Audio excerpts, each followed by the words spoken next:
Wow, such ominous music. Wepa, what's going on, everybody? It's Al Mega with the usual suspects of Mr. Dave Elliott and Chris Buse. Welcome to a brand new International Comics Crusaders. I know we've been taking it easy lately. Like we took a vacation, if you will, a little hiatus. But we're back in full swing, folks. What's up, muchachos? How you doing?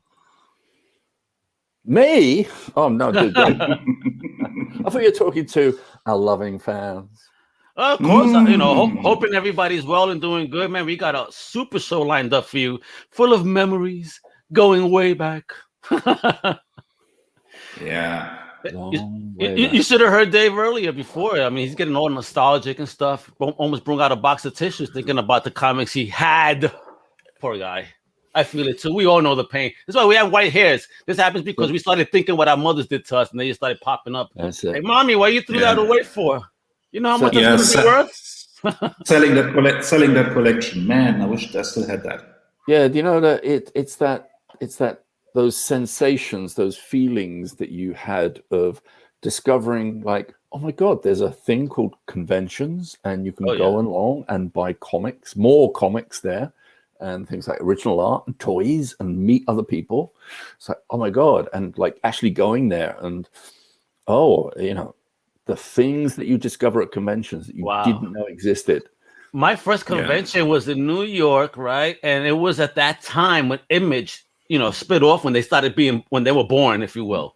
The last hurrah, if you will, for McFarlane, Liefeld, all of them, and they had just started Image. That was my first convention at the Penn Plaza Hotel. I think it was a Mike Carbonaro event, if I'm not mistaken. And that was my first convention. That was so wild. And of course, we're from Brooklyn. And my boy saw a line. I said, "Oh my God, that's a line to go in." He goes, "Not for us." Yeah, we did everybody dirty. Was that Mike Carbonaro or Fred Greenberg? Ooh, you know what? It could have been Greenberg based on the time. Carbonaro was a little after that because I know he still had Continental Comics. He wasn't really doing the big shows at Penn at that same time when he had Continental. Comic history, New York comic history, folks. Because I always thought Mike Carbonaro's kind of sort of jumped into the vacuum that Fred Greenberg left. Oh, he did. I mean, homie even got a show on public access where he buys collectibles. He rates them and buys them off you. He spends cash right there. He pulls out a water cash. Yeah. Don't do that. I don't know. He has courage. I'll tell him that.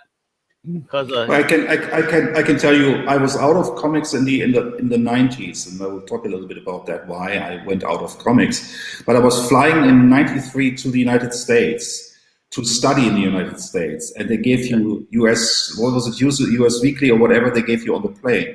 And in that very issue, Flying to America to Study in America, there was an article on Todd McFarlane, believe it or not. Oh, cool. The guy who started his own comic company. That was my welcome to America.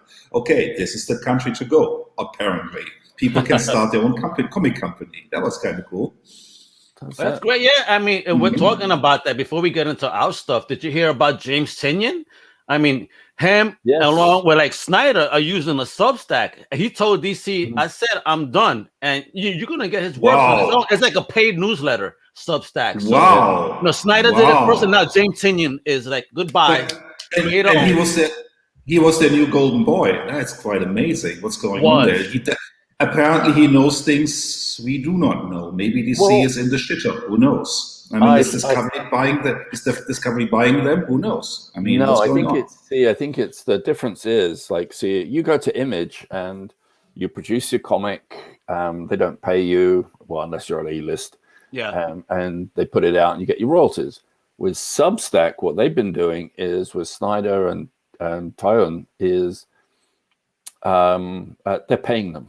They're paying them to produce creator-owned material via their platform. Yeah, but they're paying them to do creator-owned material just so it's on their platform. I get this is kind of what Jason Derulo is doing with TikTok, where he's getting paid and he's like the number one person on TikTok. He makes a couple of $1,000 an hour, just doing TikTok videos, but they're paying him to be the leader in the platform. You know what I mean? Yeah, that's right. It's happening on some NFT platforms as well. It's of course. Here we go. The NFT platforms are going to sort of some A-list creators, paying them to produce an NFT, just so that they have it an exclusive, say, on their platform. Well, the new variant. But the creator still owns the NFT. The creator still owns, that's their NFT, that's their artwork. So it's basically like a record label signing a new hot artist to their label. Well, you can say you've got this artist, this creator on that to attract other people who they don't have to pay for. So, exactly, makes sense. Makes total sense. Makes total sense. Interesting development going on here. No, it just shows that what's happening is there's clearly the idea of one avenue, one place to produce and sell your comics. That's gone. We are very close to, like, if Substack actually takes off and Kickstarter continues to grow the way it has, potentially we could start seeing the end of like the direct sell market as we know it. Ooh, it is big stuff, man. It really is a lot of change.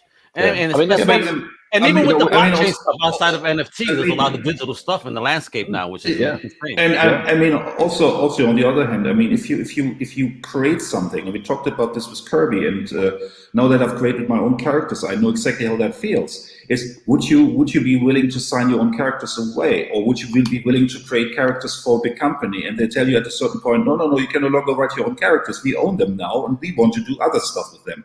I mean, he has been writing Batman for what is it, a year? And all he creates, all the new characters he brought to Batman, DC owns them. Hey, and now wait, I gotta say this shit because you just mentioned our big homie, Jack Kirby. Apparently, just a few days ago, Marvel finally admitted that Jack Kirby co-wrote Fantastic Four. Interesting. They finally admitted it.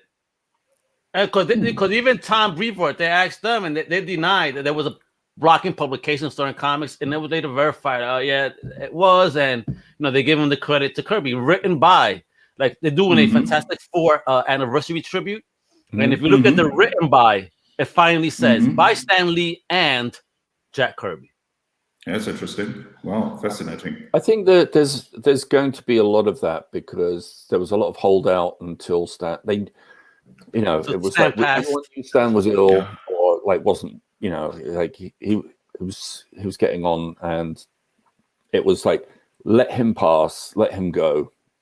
Because then you can't fight it. But I think they need what they really need to do is also to set the record straight, because I wrote this also on Twitter because that annoyed me to no end. I was listening to this movie podcast, and they're actually good guys and knowledgeable guys, and I won't name them, but they were talking about the Marvel Universe movies. I said, "Oh, isn't it brilliant how Stan set it all up with the villains and the heroes?" And I wanted to scream at my laptop. No, Stan didn't set that up. That was Jack who set this up. And Jack created Dr. Doom. You can really see that. And it's not Stan. Stan just said, well, let them fight Diablo. No, it was Stan and Jack together, or mostly Jack for some aspects of this. But still people go out there and say, oh, the Marvel Universe, and Stan created all of that. No, he didn't. No. Yeah, no. But again, that's just the uneducated, and as people educate themselves, they'll see and realize the truth. Again, there's no hate on Stan, folks. We love Stan. No. We love Stan, but we also want the partners he worked with to get proper credit. That's all. If you go back to it, it all made perfect sense, because you needed a guy who went out there and sold those ideas to the fans. You need the hype man. Who had a voice. But it wasn't just that. It was there was the Stan going out to sell the comics, to get them out there. He was obviously much, much better at talking, promotion, and had the time. Absolutely.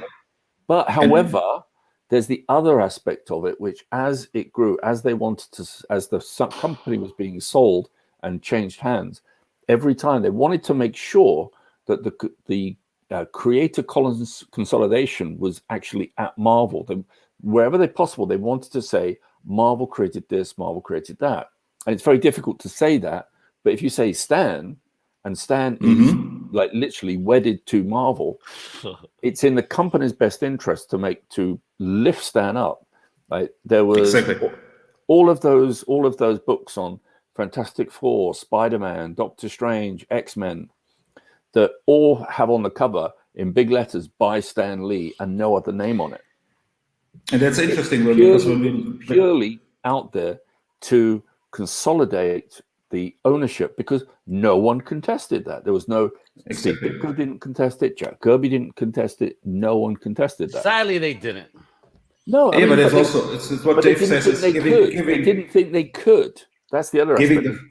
Giving the company a face. I mean, similar to Disney. I mean, we all say, "Oh, Walt Disney created those," and no, he didn't. But you have the name associated with the creations, which also launches us directly into the discussion we have come here today to talk about how we experienced our own beginnings as comic book readers and why we fell into love with comic books. And there's an interesting story to be told because naturally we are the international Comic Crusaders, and we are international. So Dave is from England, and he will tell you a little bit about his experience reading comics in England. Versus I will bore you with old stories from the war in Germany. Well, after the war, of course.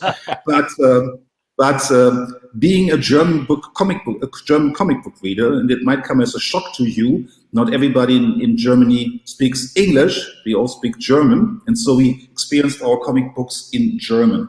And in our beginning is totally correct, because before I saw this, which came out, believe it or not, in the early 70s in Germany. Early 70s in Germany? Really? I will explain this to you. This is getting very complicated, but it's going to be very similar to parts of Dave's story, because before I was even born in the late 60s, there was a publisher who held the rights to the German Marvel comic books. They could put them out in German. They put them out in black and white, and they more or less put them out in the time frame they came out. But they were in black and white, and they sold for shit. And then a new company got the license. That was around the time I was born. And they said, no, we need to do it in a different way. We need to bring them out in color. And what we will do is we start with #1 again. So they restarted the whole Marvel universe in Germany with #1 in the 70s. So basically, Fantastic Four #1 came out 71 or 72 or something like that. And now they appeared in color. And the major difference between German and American comic books was German comic books had 30 pages, no ads. So what they would do was they basically gave you the lead team. That was the Fantastic Four. You had the issue #8. And in the back they would run 10 pages of another series. So every other book you got the complete comics. So Daredevil was in the back of the Fantastic Four, and so forth and so forth. And the Fantastic Four had their own title. It was called Die Fantastische Vier, and that was how it ran. And interestingly enough, one issue was skipped.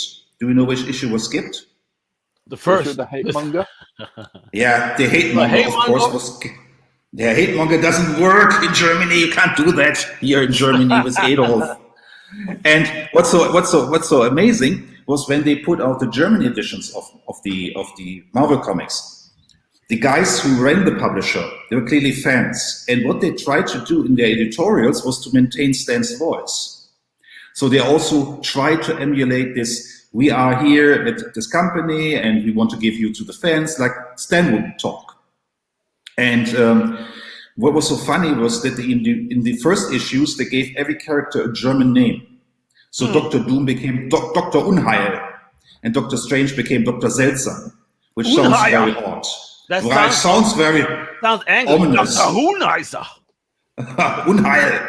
Okay. And well, I got a little bit influenced by that because I have a Dr. Unruh in my book, so which is unrest, which makes total sense because I emulated that a little bit. But here you go. And then they say, oh no, that sounds totally ridiculous. Let's call him Dr. Doom. And so in the middle of the series, they started calling him Dr. Doom. And they explained that in the editorial. Said, oh no, it sounds very strange. So now we decided to go with the English titles. They talked to the fans, which I found very, very amazing. And I mean, I was 7 or 8 when Fantastic Four number 4, 5, 6 came out. And what we had in Germany was basically, we also had comic stores that mostly sold old issues. So if you missed an issue, which newsstand publication was very spotty in Germany as well, you could go back and buy old stacks of comic books. So if you didn't have number 7, you could go back and buy this used, or you trade it with your neighbors. And that was the kind of way we experienced it. We had also, and Dave and me will be talking about this later, we also had a lot of comics from Europe, from France, and England. We had Trigon, we had Lieutenant Blueberry. It was mostly, these were collected in anthologies, and we read those as well. But the Marvel books, they stood out for us. They also had the DC books, which were published more or less the day and date, with a month or two delayed from America. But the Fantastic Four, we were reading the 60s books in the 70s. And now imagine reading a comic book in your orange carpeted apartment with everybody wearing brown and mustard. And these 60s guys in their 60s suit, their trench coats, their cool looking dudes in their sleek sports cars. And this was like completely different world. This was America to us. America looked like the 1960s to us. And that was kind of cool. And what was so amazing for me personally was I was 6 or 7 and I was just starting, not starting reading, and these were in German, of course, but then there was a neighborhood guy in the same house like me, and he was 6 years older. And what he would do was, I said, oh, I already read those 5 comics. And he would say, what's in them? And he would tell me the story. So I learned very early on that storytelling is also somebody telling you a story. This guy, we went to the forest and he said, oh, in the new Adventures book, this is happening, and this is going on. And he made this really, did a good job at it. And this influenced me as a storyteller also. How do you tell a story? You can have an oral history of something, and you can experience this in parts. And I tell you next week how it continues. This is kind of cool, how you do this. And how you delay the resolution, that's kind of cool. And so basically, he also stole comic books from me, by the way. But at the end of the day, I'm very grateful that he educated me in the way of how you tell stories, and today he drives trains. Okay, he didn't educate you in stealing, only in stories. Okay. Well, that's a fair trade. That's a fair trade. Yeah, I thought so too.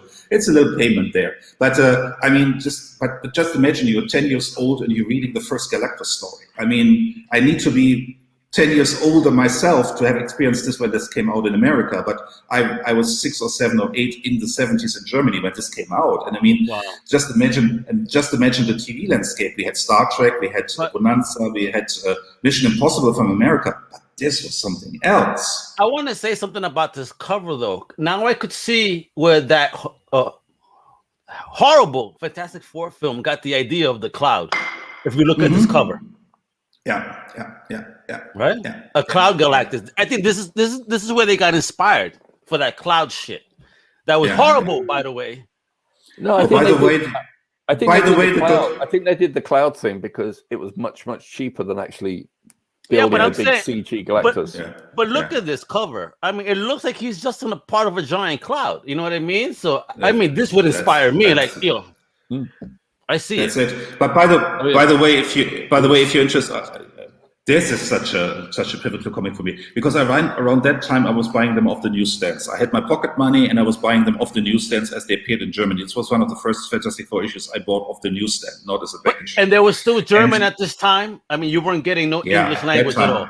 Okay. Well, no, we were. I mean, of course, you mean when you're in Germany, when you're in the 5th grade, you start English as a first foreign language. But this is look at sport, look at the naughty dog. I mean, you couldn't possibly read a comic book, plus they were not available to us at that moment. You got a spotted issue. I will tell you a little bit about, basically we were reading Avengers, just imagine, we were reading Avengers coming out of the German newsstands 50, and just by pure coincidence, you got Avengers number 145 at a station in the original, and you didn't even know who the characters were. You're like, what the hell's going on? You couldn't read those. And I clearly remember we had a poster. They put out a poster of all the Marvel characters, and there was this redhead in a skin-tight jumpsuit, and we didn't know who that character was because Black Widow in that outfit hadn't appeared in Germany, so we had no idea who that character was. You're like, who are these cheap knockoffs? What's going on here? It's so cool today, actually.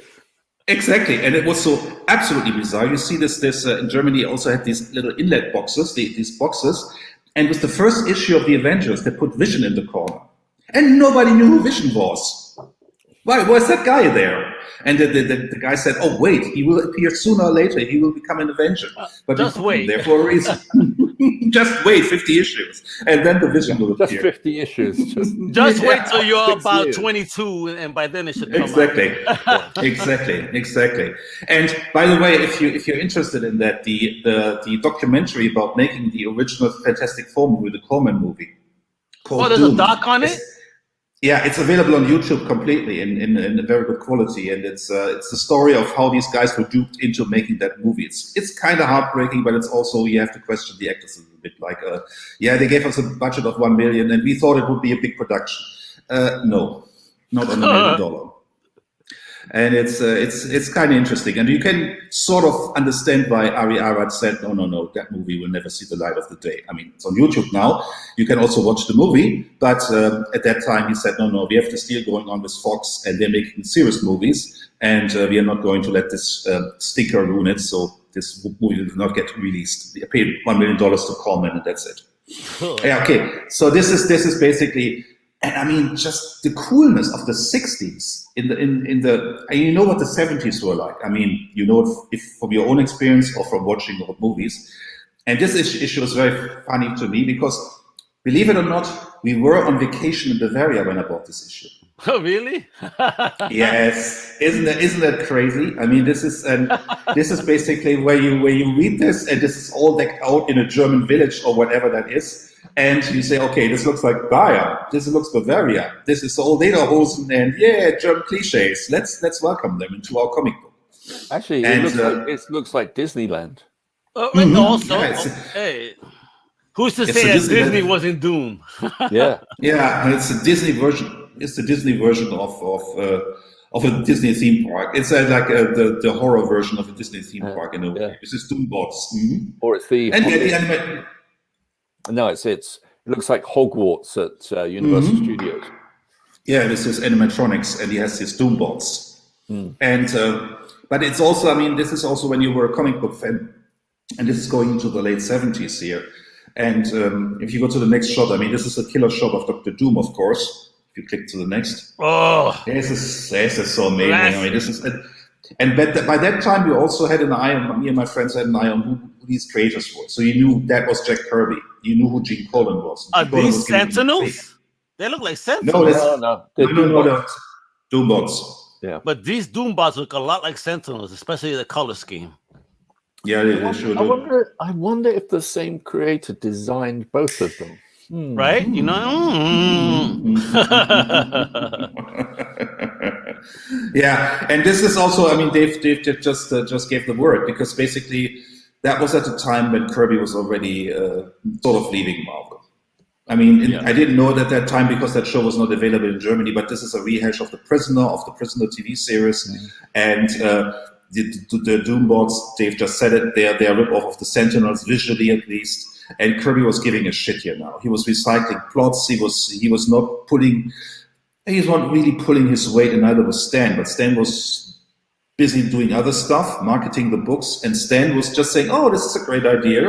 If I put it into the Fantastic Four, Stan will say he created it. If I put it into my drawer, I can do something with it later." Well, this is also about. I think this is about the time that Jack Kirby had his page rate dropped.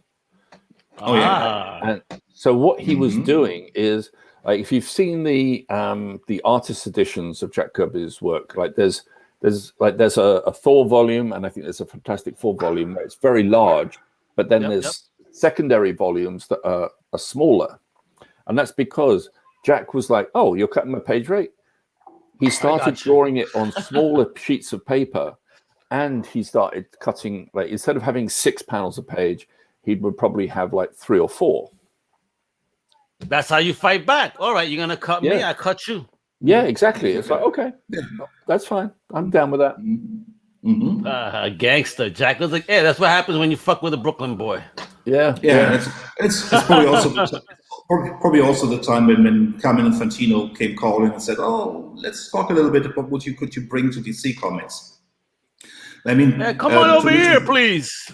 Yeah, but to listeners out there, you want to understand that Jack was blacklisted at DC Comics.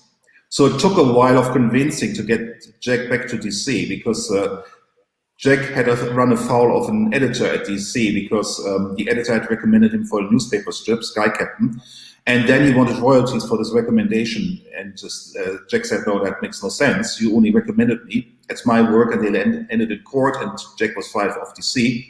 And Infantino really had to work hard. He was the art director and became the publisher later to get Jack to DC. He had to smooth a lot of water there. But this is also, I remember this very clearly. I mean, how can you not laugh this as a kid? I mean, just imagine this. You get this on a newsstand when you're 10 years old. I mean, this is just the Hulk and the Silver Surfer fighting. I mean, that's the best thing ever. What the hell's going on here? Oh, shit. Drawn by Mary Severin. Mm-hmm. Oh. I love that story. I so love this because I clearly remember reading this, and it felt kind of boring because the Fantastic Four are hardly in this book. There's no action, there's no fights. I mean, the cover is a little bit misleading, but still, the idea of this hidden town where they create new life, that was fascinating. I mean, this was bonkers. And we had this discussion. Did Jack have the ideas Eric von Däniken would popularize later on, before Eric even published his Chariots of the Gods? And this is kind of proof of that. Oh, really? Because if you go back to this issue, there's a lot of this idea of we create alien technology, aliens created us. There's a lot of that. He's setting up Adam Warlock here. And there's a lot of... so he was a Kirby fan? So this man from Ancient Alien was a Kirby fan. All right. because they've rightfully pointed out that if you go back to the Kree and Ronan the Excuser, that predates Eric von Däniken by a couple of years, actually. And you've got, there was the backup series that detailed the origins of the Inhumans, and that went back ran in Thor, which ran in Thor. And maybe Kirby was an alien, and he was trying to tell us things. Again, I think it's if you look at the origins of Kamandi, everyone says, "Oh, it's Planet of the Apes." But it's like, actually, no, it was a story he did for Alarming Tales back in the 1950s that predates the book Planet of the Apes. Yeah. And it's all there. It's, literally characters he reused, like, walking, talking dogs that he reused in Kamandi years and years later. So I mean, in all fairness, at the 50s, 60s, science fiction paperbacks were big. I mean, they evolved from the pulps naturally, and you had guys like Robert Heinlein. You had Jack Finney writing, it was called only Invasion of the Body Snatchers, and there were a lot of ideas in there. And when Jack needed an idea, he would grab one of those. And I mean, that's the way of creation. You take bits and pieces from other people's work and make something new out of them. It's perfectly fine. And Jack came up with a lot of ideas, but he also got a little bit of inspiration. There's nothing wrong with that. Oh yeah, no, I think it was described. I think Mark Evanier described it once, literally, like, occasionally when Jack needed that little inspiration, he would just literally pull a book off his bookshelf, open it anywhere. He wouldn't just read the back of it. He'd just open it anywhere, start reading until there was something that sparked an idea in his head. So he couldn't even, he'd put it back on the shelf and he couldn't even tell you which book it was. He just knew that he'd pulled a book off his shelf, started reading it, and like, oh, I've got an idea. Yeah, right, got it. And very often we don't recognize that people got inspiration, and that's perfectly fine. But on the other hand, it's always the process, because it just occurred to me that the opening to Godfather 2 is the senator insulting Michael. If you all know the movie, I mean, if you haven't watched Godfather 2, go watch it. There is Shakespeare, that's Henry V. That is when the Montjoy comes to Henry. It's the same scene, but I don't know if Coppola knew this. I'm sure he knew this, but there's certainly a Shakespeare influence in that, and there's nothing wrong. It's a perfect scene, the way Coppola presents it. Remember this, and this issue was very interesting for me, publishing-wise, because the amazing thing is, it continues right from the other story arc, and you see, now Susan has given birth to Franklin, but what was not published in Germany were the annuals. So I read annual number 6, which is the birth of Franklin, 20 years later, because they never published the annuals. I don't know why they never published the annuals in Germany, but the annuals were never published, which is so bizarre. And this is, I mean, this is once again, you have the coolness. You have the Fantastic Four became cool, and this was this. I remember this. I mean, this is when you saw heroes losing, and to this day, I say this is the best Avengers team. I mean, also like when the Wasp joined, because I love the Wasp, who doesn't, and Goliath rejoined. But this team, Caps, Cookies, Quartet, that was my Avengers, because they were weak. They were the underdogs. They were not the super gods. They were not Iron Man and Thor, not Hulk. I loved those Avengers. I mean, those stories were great when you were 10, 11 years old, and you were a physically weak kid in school. These guys, they held their own against superpowered villains. They fought Kang. I mean, this is kind of cool, actually, if you think about this. Yeah, looks like a nice Wally inked cover too. Mm-hmm. Yeah. But it's because it's funny, you look at it, and this was before they powered up Scarlet Witch to be as powerful as she is today. Exactly. And even Captain America, or almost every character got more and more powerful as they went along. You know, even Hawkeye got more bows, and there was the period where he was taking Giant Man's formula, became Goliath. All I want to know is how the hell did Scarlet Witch move her neck in this big ass? I mean, you look. Right, so it only goes to her chin. So and no, actually it doesn't. But I don't know. Who knows? Oh, but the man that everyone's talking about right now. Yeah, that's him, Kang. Or Hawkeye. Oh, sorry. Yeah, Hawkeye. Well, soon. What if you know, by the time this show airs, what if first episodes would have aired? So I can't wait for that. But obviously, you know, spinning off of what's going on from the last show, the Loki, you know, where they introduced this crazy character that everybody's nuts about now. But this is a great cover, man. So who created Kang? Was it Kirby? I'm so behind. I reckon it was Kirby. Yeah, of course. Yeah, I mean this is Kang appears when Kirby worked on the run. I think Kirby created every iteration of Kang. He said every. Like Ramatat. Yeah. Who is it? Immortus. Yeah. Mm-hmm. I mean, Kirby's characters design are crazy, and also if you look into the issue, I mean, Don Heck is doing an admirable job, but he's very much aping Kirby because that was the house style.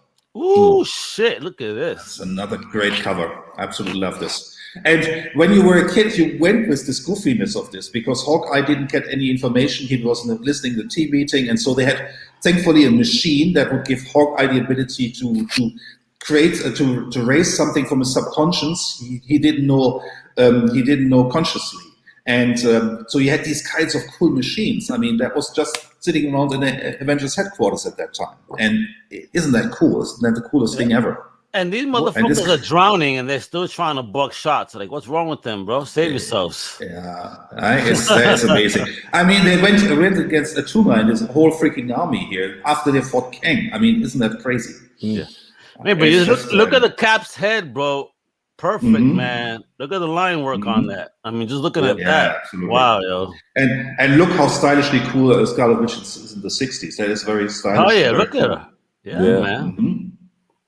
Well, yeah. And the D cups right there, Prime. Yeah, obviously, because that was the 60s. Everything was big in the 60s. And talk about big. I mean, we got Giant Man.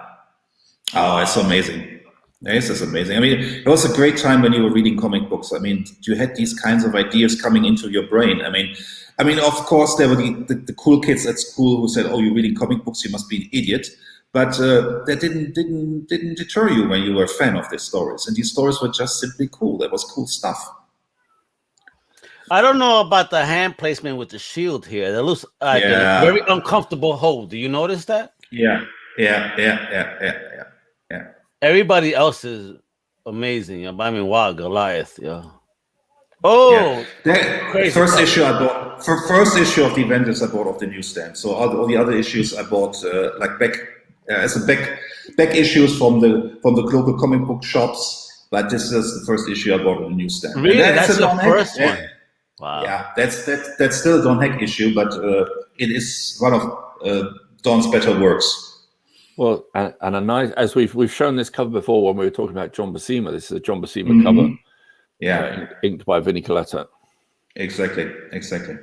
But there's a certain coolness that goes to this book. I should have selected a few pages, but John is doing a good job here, and this is John Buscema's already on the book, so Don did a fill-in issue here after he got replaced by John Buscema. But look at the head sculpt from Captain America in that previous issue. Look at this head sculpt. Not taken away from this artist, but wow, Kirby just did it better. I mean, this looks great, but they also look cool. But this artist would be John Buscema. I get it, but on this, I'm not much of a fan here. It's too. I think you see a certain Frank Frazetta influence here with John's earlier work. It's a little different, Well, I think it was. If you look there, let's go back there. Captain America, Hawkeye, and Hercules could literally all be the same person. Yes, it's the same. It's the same head sculpt. Yeah, even with Wanda, she looks like she ate a couple of cupcakes before this fight. But just imagine. I mean, it's just we had a fill-in issue by Don Heck for a reason, because I mean, Vinny was inking the whole thing, but I'm sure John was under tight pressure with the schedule. I mean, I'm not making excuses for John, but we saw what John could do, and this is basically John saving time, I imagine. Gorgeous cover, and I love this look for Black Panther, just like this. Yeah. And this is interesting because it's also, I mean, a comic book I bought off the newsstand, and it's Black Panther who saves the day, because the Avengers are basically believed dead. They are all in suspended animation, but everybody thinks they are dead. And it's the Black man who saves everybody. I mean, this is kind of mind-boggling. I mean, in Germany growing up, you didn't see they don't have German African Americans because we live in a different society. But you saw a black man in an American comic book who saves the day. I was like, well, cool. In America, the black guys, they are the heroes. That's kind of cool. Gotcha. I mean, that's a great cover, too. Yeah. Holy shit! The new Masters of Evil, Black Knight. Look at that, vampire. And you'll get introduced to Ultron. I mean, of all the craziness, you get introduced to Ultron because Ultron is controlling Jarvis, who was revealed to be the bad guy in the previous issue, and now, oh no, it's a robot who controls Jarvis. Who is that robot? And that robot would be Ultron. And they loved green back in the day. But this was this was also. Like, you see Black Knight coming in, and if you knew the Masters of Evil, you knew that previously Black Knight was part of the Masters of Evil. Here he's coming in as the hero, though. So because it was set up a couple of issues earlier, which was very fascinating because it tied in to a larger universe. You learned how the old Black Knight died in a battle against Iron Man because he fell from his horse. And so basically the Iron Man didn't kill him, but it was an accident, and the strap of his saddle got shot, and he fell off his horse. Flying horse, and basically that was the end of him. And he called his nephew, and his nephew took on the mantle and was like, "Oh, I'm not going to be a villain. I'm going to redeem what my father, my grandfather, whoever, my uncle did." And he became the Black Knight, and he came in to help the Avengers. Isn't that cool? I mean, it tied everything together. And that, I think, when you were a kid, that's very Roy. That's very now that you know is Roy Thomas. Yeah. And this is very Roy Thomas, because you learned about relationships and you learned about suppressed memories. Roy Thomas was educating you because that guy was secretly Goliath, but you had to learn it. You had to see how his process went, how he went crazy, how his fear of commitment made him go crazy. This is great. And a little aside, the next issue, the wedding issue, Roy Thomas wrote that on his wedding day. He's putting a lot of his own anxiety to that issue. There is an issue I absolutely love, and I picked a few pages for this issue. And why is he dressed like some masochist type dude, you know? That outfit. Kirby was into some, he was freaky deaky, huh? But we are always talking about the big guys, John Buscema, Jack Kirby, and rightfully so, but this is Sal Buscema, inked by Jack Renier. And this is, look how cool the Wasp looks at this issue. I mean, this is such a cool issue because the resolution to that storyline is so brilliant, because Ultron wants to kill that guy. He wants the formula for adamantium. Is it vibranium? Is it adamantium? It's adamantium from his head. And what this guy is Hank Pym in disguise. And he has hypnotized himself. And you look what happens when Ultron wants to extract the information. Now he breaks free. Oh, and look what happens. And look what happens when Ultron tries to extract the information from his brain, the secret of adamantium. What is going to happen here? What's going to happen here? What's going to happen here? Of course, the future has been told. Yeah, and it's so cool. I'm so surprised they haven't done this in a Marvel movie yet. Wow. Because what happens? If you go to the next page, I believe that's the next page I've selected. Yes. So now he's trying to extract the formula from his mind, and Hank Pym has hypnotized himself under this mask, and he has one thought: do not kill. And Ultron explodes. Isn't that brilliant? That's so Roy Thomas. That is so very Roy Thomas. Thou shalt not. And there you go. And that's the end. That's the end of Ultron for the time being. For the time being is right. Because this Muffer has had more comebacks than anyone. Yeah. And this is the issue I was talking. This was the issue I'm talking about. We picked this up when we were in the 50s of the Avengers, and we got this issue. What is it? 145, 146, something like that. The fill-in issue Don Heck did with a couple of pages here. I believe this is Stalin, and you didn't know who the blue guy was, and we figured out. Oh, it's called Hank. Is that the Beast? You're like, who the hell is that blue thing? Yeah. You had no idea, and you didn't know who the Falcon was. And this is kind of cool when you pick up an issue because on the main station they would have American comics now and then. So you picked up the originals, even though you couldn't read it at that time. Because I was 10, 11 years old. I started reading comics when I was 15, 16 at the original, because at that time you could also get them from your local comic book shop. They were selling the original issues because apparently a generation of readers had become old enough, so they were asking for these comics in the original. Wow. Oh, look at this. One of the first Avengers books I bought in the American original, the two-parter here. I didn't know anything about the issues before that. I always thought it was a two-parter, but the Korvac saga for me was only 2 issues. Oh, Korvac saga, yeah, big run. I actually had most of that run. Somebody purchased it recently off of me on eBay. Yeah. And this is also, this is also what you read in the 70s. This is a very distinctly looking Captain Marvel. And you know who the blonde woman is? Is that Carol? That's Carol. When she was the security head of NASA at that time, which is kind of cool. In the 60s, Roy, who wrote that, made her the security head of NASA. But still, Frank Springer made her look like a supermodel. Favorite version of Iron Man. I think it was probably Vinnie Coletta on ink. Yeah. Of course, he was bringing the beauty. Let's put it that way. Yeah. Oh, DD. And it's the Valley. It's Valley Wood working off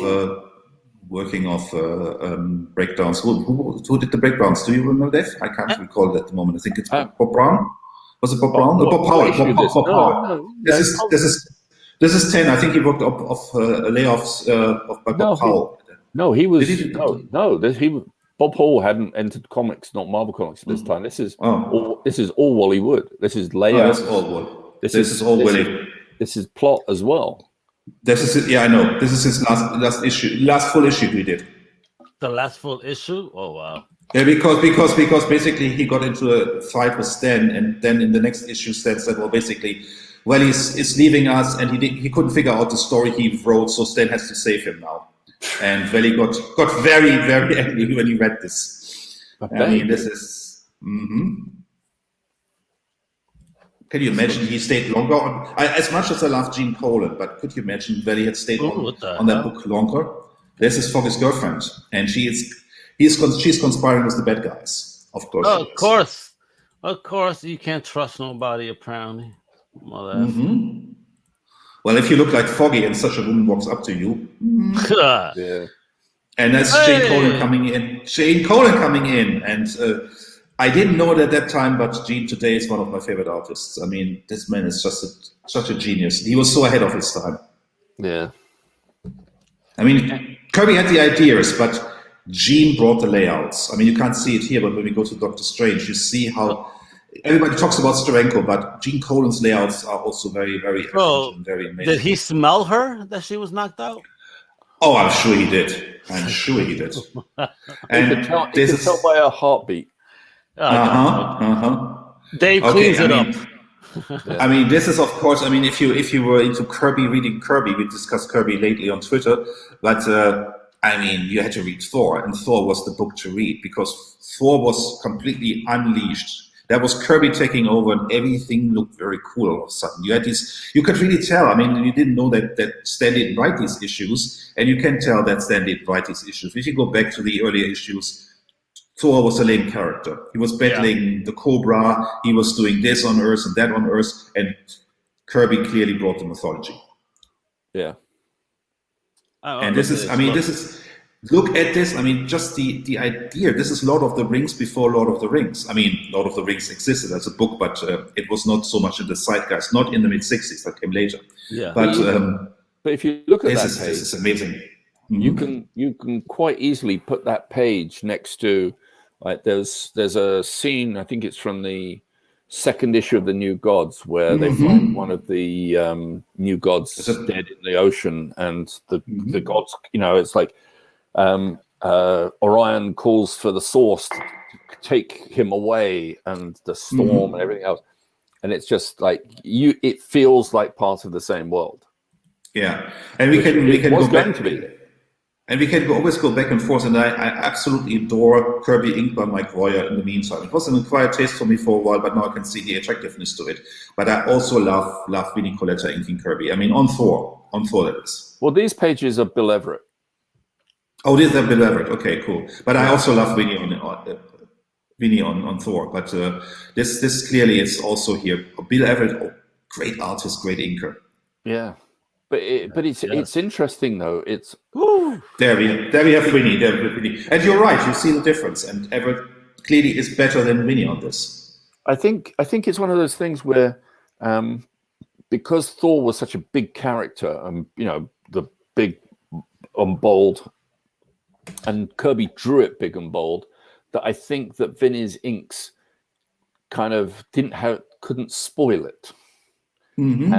And I think it was probably a easier book for Vinnie to ink that way. Definitely. I think the Fantastic Four were much tighter from the pencils, and that was where we ran into problems. But I thought Vinnie always brought in a serial quality to Thor. This is thin line. But I still think if we had, say, someone like Bill Everett had inked the entire run instead of Vinnie, I think we would be marveling over how fucking awesome it was. Yeah, I agree. I agree. I totally agree. Even though I don't hate Vinnie. I mean, no, I don't. I mean, again, it's like it's Kirby. It was so dynamic that even Vinnie couldn't dampen it. Yeah, that's a way to put it. Sure. Okay, let's go to the next one, which is also one of my cool childhood memories, because that is the beginning of my Goss phase. You go to the next page, because how can you not love Hela? Oh yes. Oh man, and this beats anything that Buscema did with the character.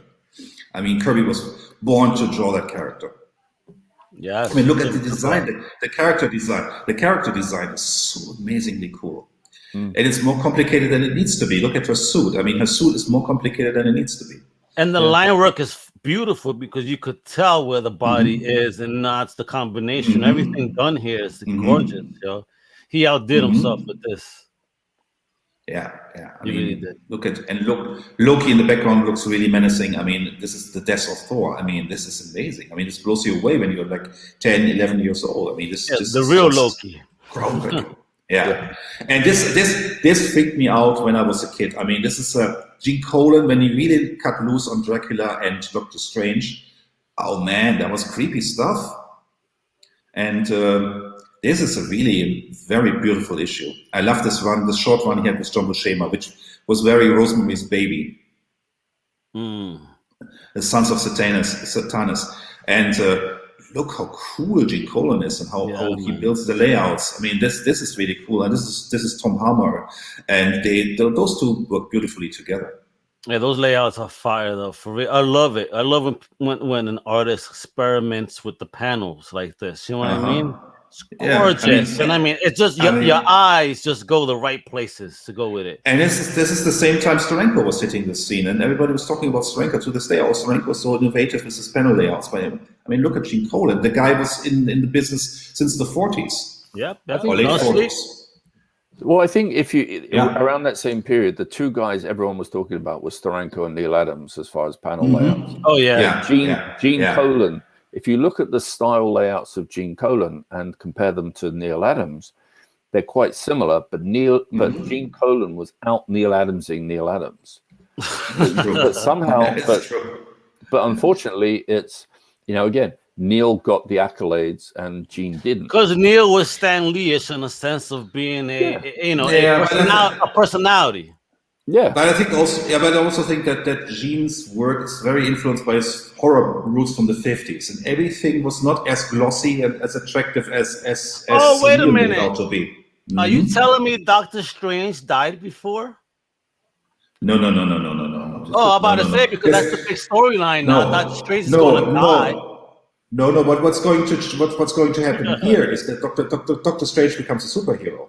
This is the issue. After this issue, he puts on the mask and he looks like a superhero because this book was selling for shit.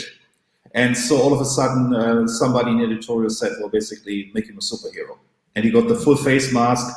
And I remember this so clearly because there was we had what is it called? An underpass at our main station. There were people selling stuff at this underpass. And there was this kid who was selling 10 back issues of The Amazing Spider-Man, this issue of issue 5 and so forth, the whole run. And I didn't have those issues. There was 10 or something. And I said, I want those books and I pay you whatever, 5 marks for it. And he said, okay, that's cool. And then he said, oh, I would have sold them for half the price to you. And I said, I would have paid triple. Just to own these books. And that's a comic book, and that's a comic book fan. Yeah. And that was a treasure. That made my Saturday. It was a treasure. 10 issues of The Amazing Spider-Man. I mean, that's so cool. I get it. I used to have flea markets back in the day in Brooklyn when I was growing up. And, I was actually thinking about this the other day because I'm starting to find a lot of Looney Tunes artwork and, those type of comics. And there was an old man that every time would put out those particular books, Looney Tunes, Popeyes, all those type of shit. And I would get a couple and be happy, a couple of superheroes, but I really wish now that I had bought all those other Disney and Gold Key books instead. Right. Because goddamn, those things crazy expensive now. Well, there was a lot of in the UK. There was a lot of secondhand bookshops, and it was mostly books. So everything was always books, a few pulps, and then usually in a cardboard box stuck under the shelf somewhere was a box of comics. And occasionally, once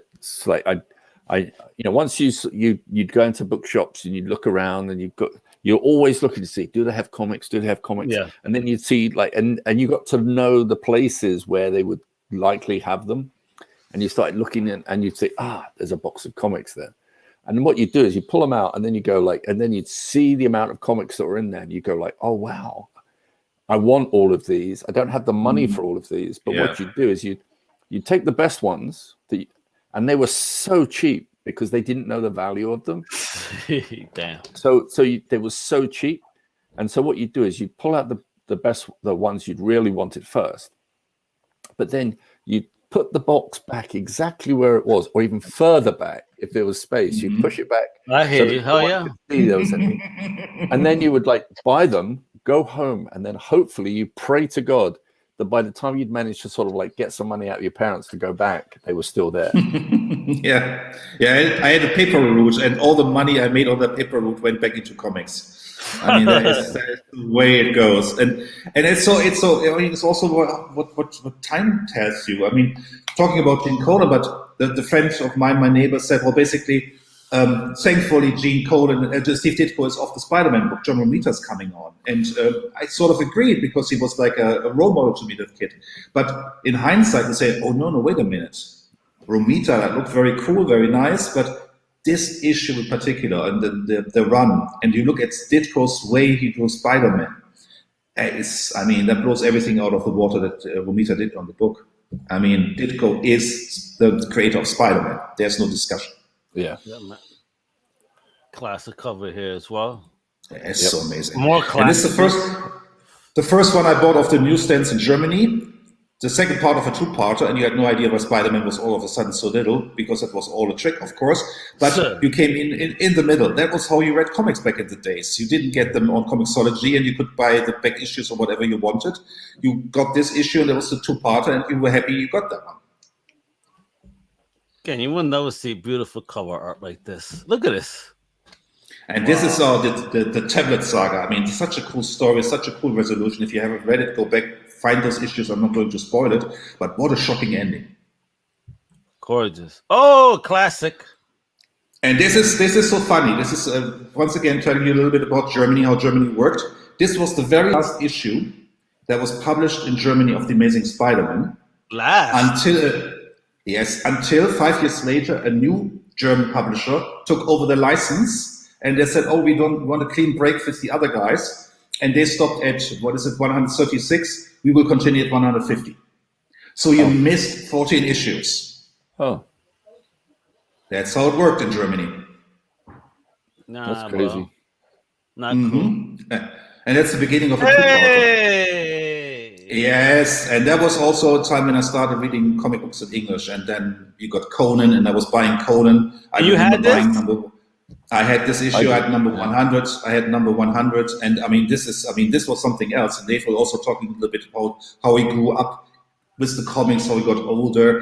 And if you go to the next page, I mean, I still have this. That's my shit right there. I mean, how can you not love this majority of the artwork here? I mean, just the detail on Barry Windsor-Smith's protein on this page. And look, Red Sonja doesn't even have to be all naked like now. No, she looks fantastic like this. She looks absolutely gorgeous. Absolutely gorgeous.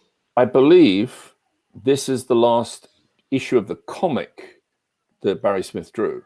Yes, indeed.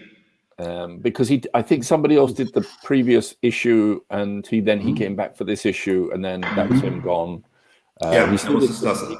He still did some work for Savage Sword of Conan. That was his last. Yeah, indeed.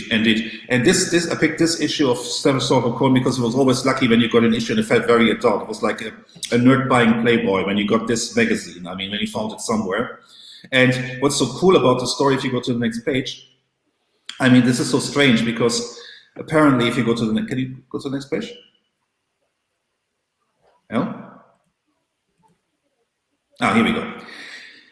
This I first read in a fanzine, in a German fanzine. There was a fanzine called Sprechblase, means speech bubble. And somehow they got the rights to publish Savage Sword of Conan, and they put it out in installments. Oh. So in this fanzine, you got 5, 6, 7 pages of that story. And I read this over months. And I mean, if you're 10 or 11 years old, I mean, that feels pretty adult.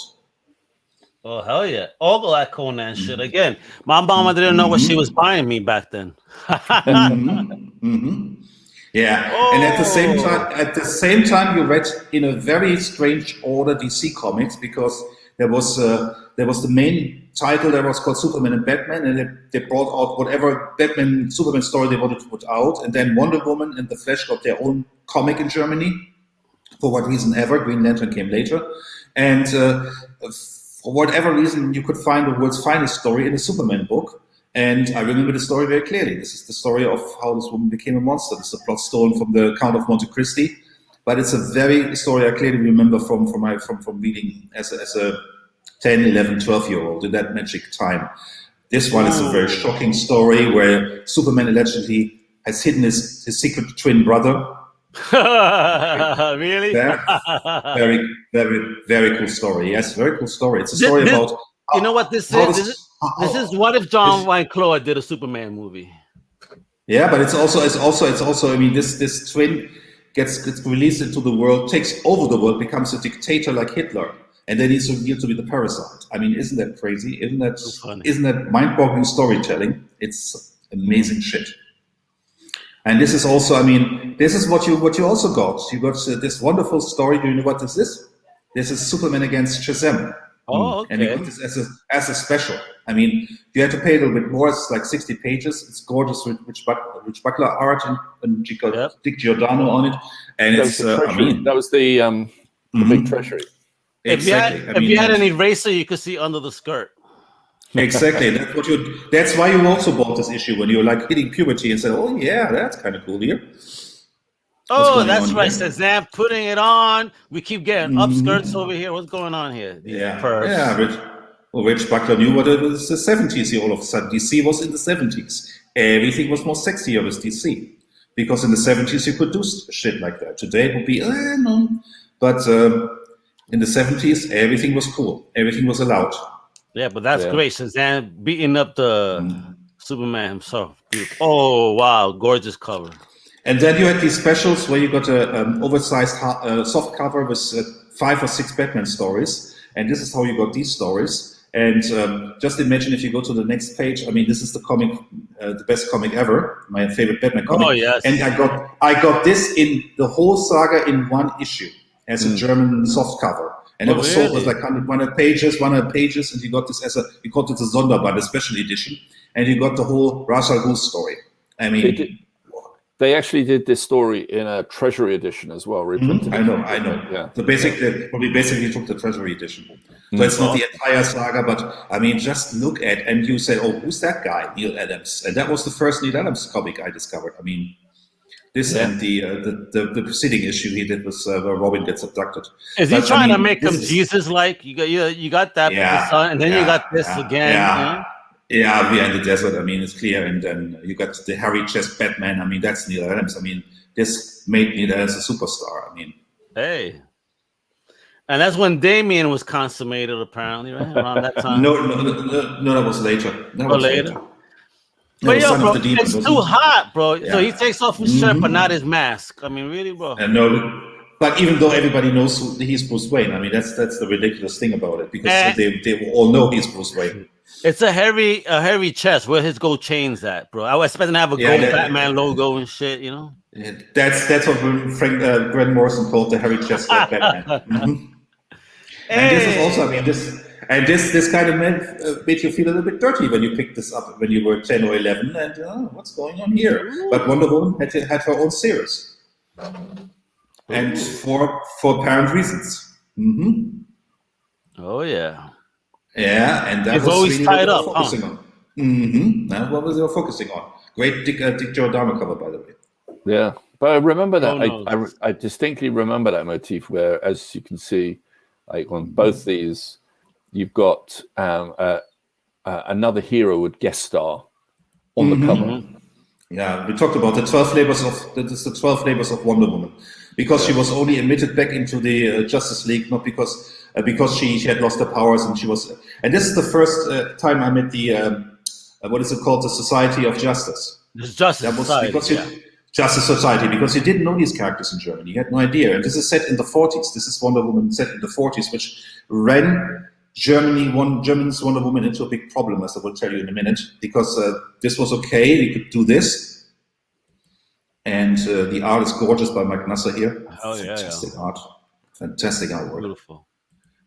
And this really began causing problems because to coincide with the TV series, Wonder Woman was set into the 1940s. So this was actually Wonder Woman from Earth 2.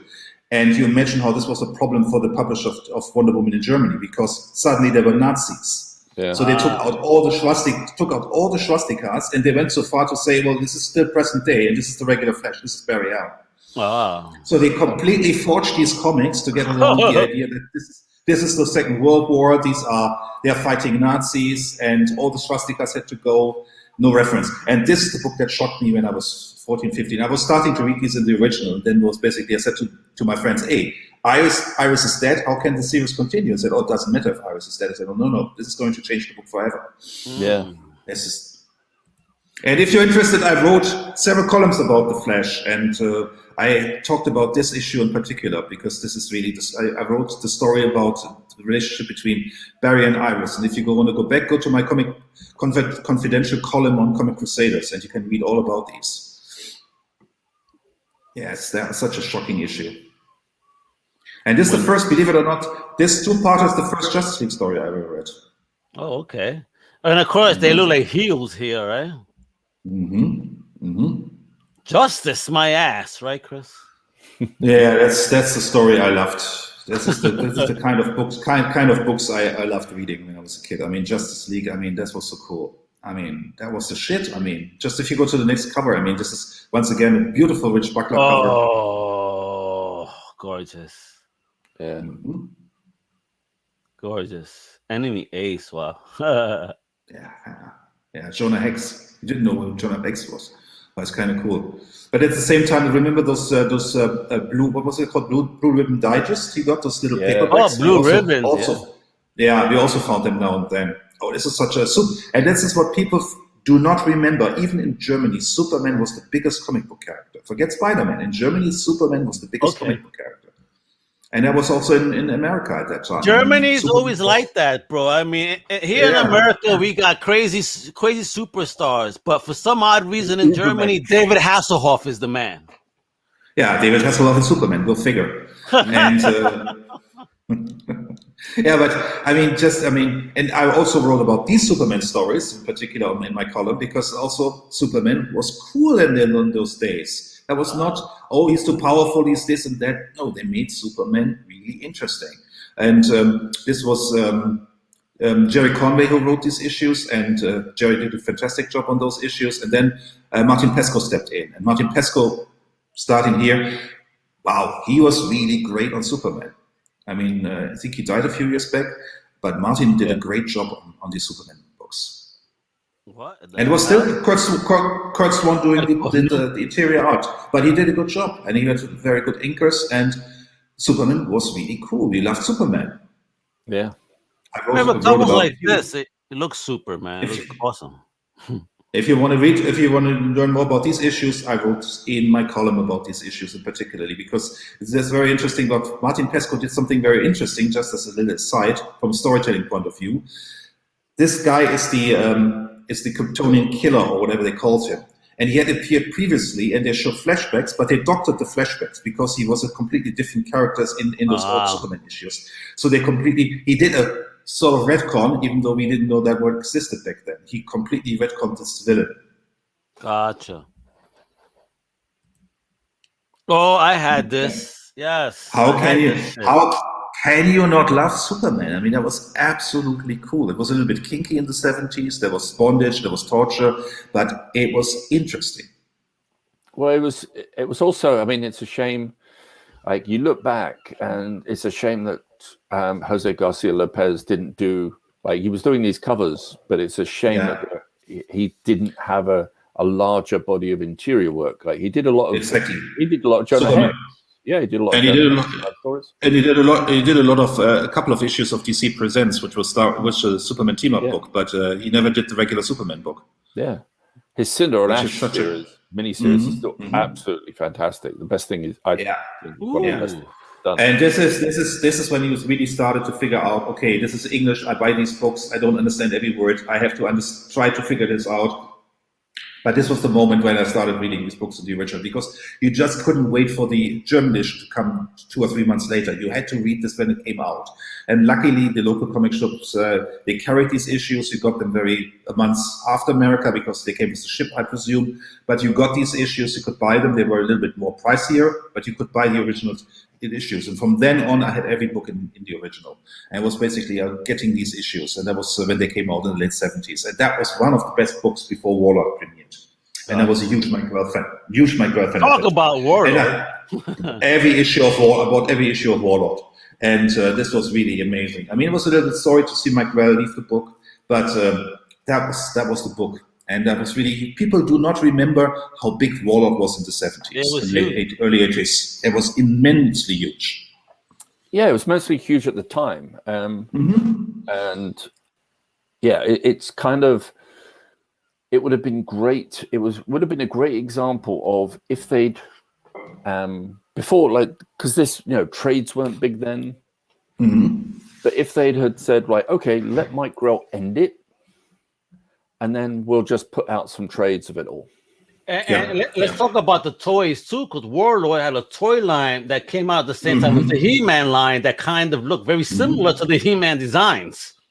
Yes, and they also had, I mean, they had very cool backup stories here, and for the life of me, I just looked at it yesterday. I can't remember who did the backup, but great art, and I mean, this was the book I absolutely adored when I was at that age. And if you go to the splash page I've selected, I mean, you can see why. And to this day, I do not know why this didn't be as big as the X-Men, because that came out right around the same time. And if you look at this splash page, I mean, that can compete with anything Byrne did.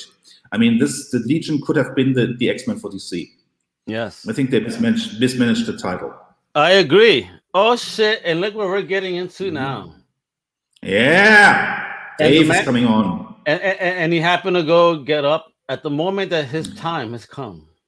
Yes. And I was rushing through these to give Dave especially a lot of time, because we have to finish in 45 minutes, kids. But this is now going back to Dave's childhood memories. Yeah. I will tell you a little bit how he grew up and how he aged as a comic book fan with the comics, because this is also what you see, which I didn't put so much emphasis on, but Dave surely will, how comic books grew up. And we as comic book fans grew up with the comic books at that time. There was a magical transition period, because before it was always assumed that comic book readers were renewing over 10 years' time. Every new readers came in, readers left, but we were the generation of comic book fans that stayed on. And as Dave will tell you now, is you could grow up with comic books, because comics were growing from the 60s. They were going more adult also, and more adult themed. Okay, Dave? Agreed. Go ahead, Dave, man. This is Dave in the 60s and the beginning of your journey into comicdom. Well, yeah, I mean, look, obviously, it's like comics have been around for a long time. I thought they started in the 60s. I only play. We get some wonderful British comics here. Yay! Yeah, but what happened? I think Dave wow, everybody's gone now. It's my show now. Oh, Dave is back. Dave's back, but Elle is back. But Dave, are you back? Yep. Well, there you go. His his excitement overwhelmed the internet. That's right. Yes. Okay. No, I mean, what I wanted to focus on was because again, everyone's entry into comics is personal. Absolutely. And comics were around. Every country had their own comics. Comics are a global phenomenon, like everywhere. So everyone had their homegrown material they grew up on, and that doesn't mean that you weren't exposed to sort of the American comics we all love, like Jack Kirby, etc. But there was different ways and means we got there. Mm-hmm. But again, it was it's like, when's your entry point to comics? Like, do you discover them in your teens? Are you an adult? And for me, I literally discovered comics. I've never known, I can't tell you when I discovered comics, because they've always been in my life. They've just been there. Very, very early age.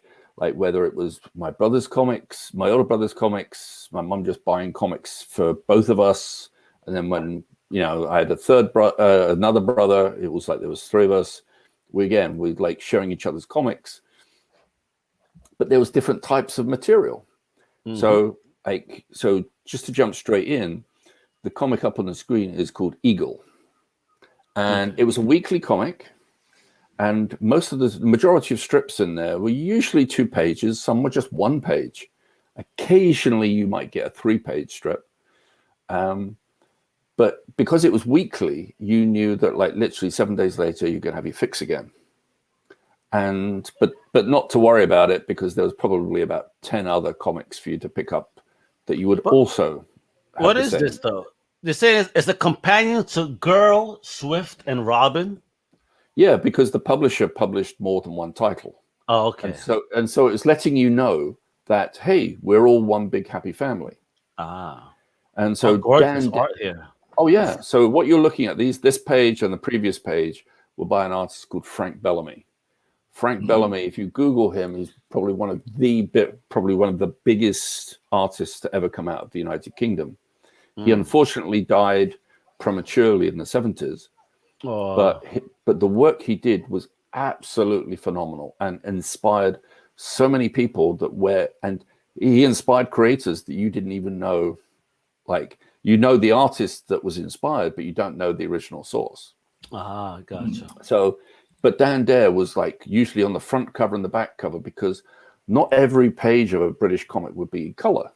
Sometimes there might be about 8 pages in color, like the covers, in center spread, maybe a couple of pages sort of dotted around, but the rest would be black and white.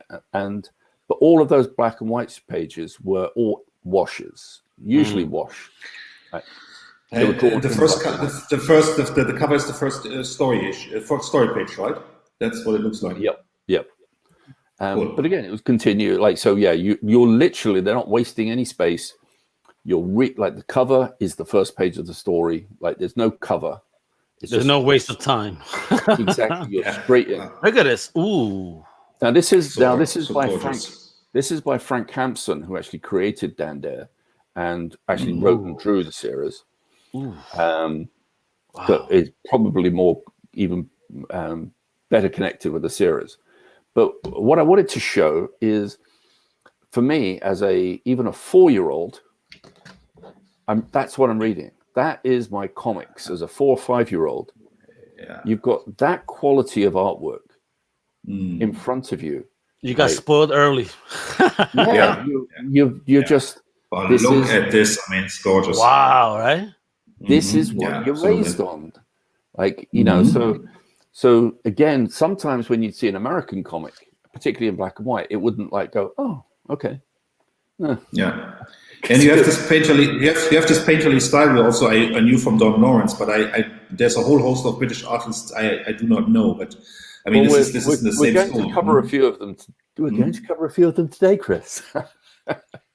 So anyway, so we've just had Frank Bellamy, Frank Hampson, but this is the type of material. And Dan Dare, you know, he was the spaceman. He was Britain's Flash Gordon.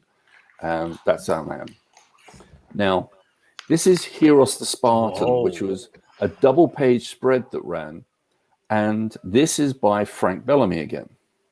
Wow. Now, if you look at it, it's in color, but if you can just imagine that in black and white, lots of heavy black areas. This is not only this story, but this style became the inspiration for Frank Miller for the 300. I could see it. I was about to say that. I see it already. Before Frank Miller even came up with the idea, he saw an original page of artwork for this and actually ended up buying a couple of pages, studied it, and you can see if you, I think, go to the next page. Yep, here's another one. Oh, yeah. And if you look at if you actually look into the artwork, and again, just Google Heros the Spartan, Frank Bellamy, you'll see loads more. You can download the images and take a closer look. You can see where Frank Miller got that really stark black and white style for the 300. Frank Miller just took it to another level. Gotcha. But this, Frank Miller, he can't even hit a convention nowadays, because if they find out that he's there, people want to get their money back for some odd reason. Yeah. Sorry, Frank. Yeah, but that's it. But that sinks the convention. Nobody's going to attend that convention. Once you build Frank Miller as the top attendee and then force him to drop out, I mean, who's going to that convention anymore? Yeah, I mean, I'm not going to derail the conversation because I'm not even 100%. I know he's made a couple of dubious choices in content in the past, but yes, you know and people are banning him, shadow banning him. He's done so much brilliant work. Like, exactly. You know, I mean, everybody went crazy after September 11th just to put an end to this discussion. I mean, I'm not excusing Holy Terror because it's a terrible book, but you have to see it at that moment in time. You have to see it at that moment in time. It wasn't the right idea. Gotcha. No, it wasn't. What the hell is this? Right. So the previous pages is what I was kind of growing up on. But this comic, there's Fantastic. There's another one called Pal. There's another one, a half measure called Terrific. And this was our first exposure in the UK to Marvel Comics. Now, wow. yes, there were places where you could actually get the American comics, but it wasn't getting national distribution in a heavy way. So, and again, publishers are always looking for an easy way of like making money and like, hey, well, we don't have to pay much for this. It's just reprint. So mostly black and white.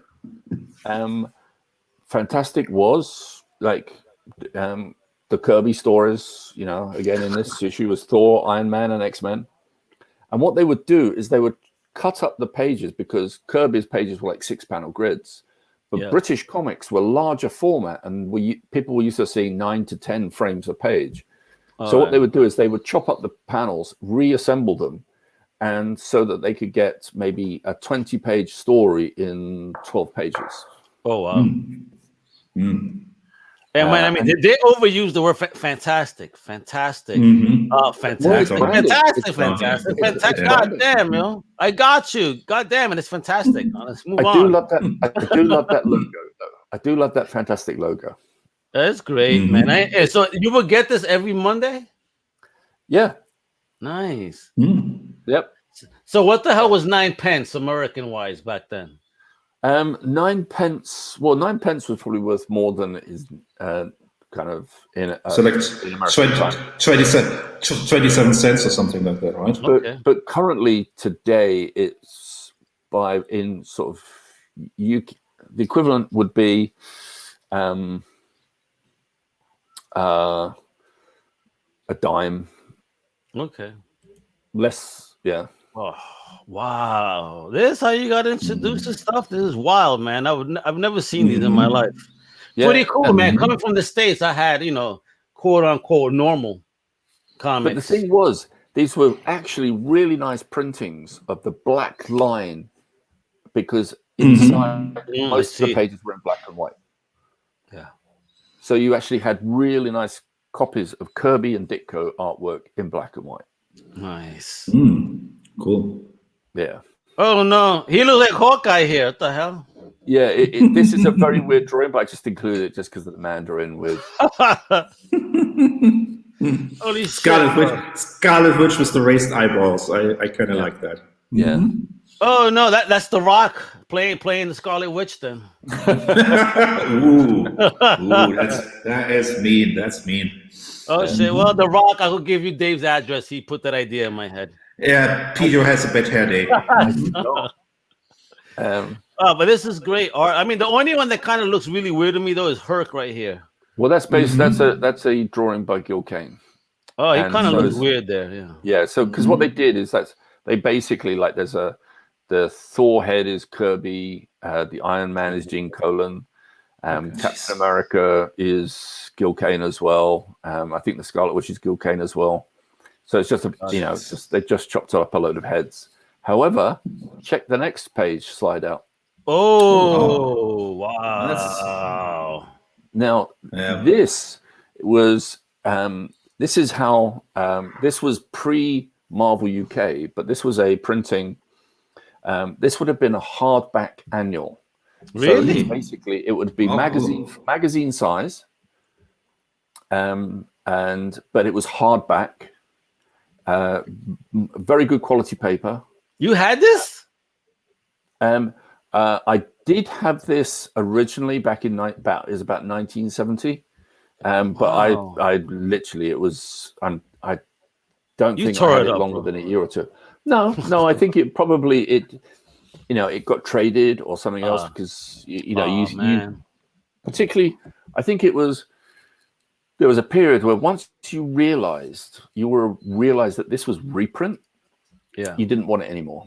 I went and got the originals. I bought the originals and no longer to me this was like this had no value. Unfortunately, and I regret that very much. Shit. Yeah, I hope you do. Shit, I wouldn't like gold. That was great. What the hell? Authorized edition. Oh, that's so cool. So this is PAL comic. And again, it was like fantastic reprinting. Like, so Spider-Man would have been printed in black and white. What the hell is a Spider-Matic, bro? You had one of those? Were you robbing kids with this stuff, with the Spider-Matic? Yes, it's a cardboard gun. A cardboard with gun. an elastic band inside. Cool. Oh wow! And It's it so cool. literally was stuck to the cover. So what you do is it literally. Oh, so, yeah. That's what they did in Germany too. They sold comic books with gimmicks attached to them. So with the pop out, you had to fuck up the comic cover in order to get the Well, toy actually, out, right? no. On this, I can actually remember. I do. I don't know if this is sad or not. I can actually remember the actual the Spider-Man gun was actually inside and just dropped out.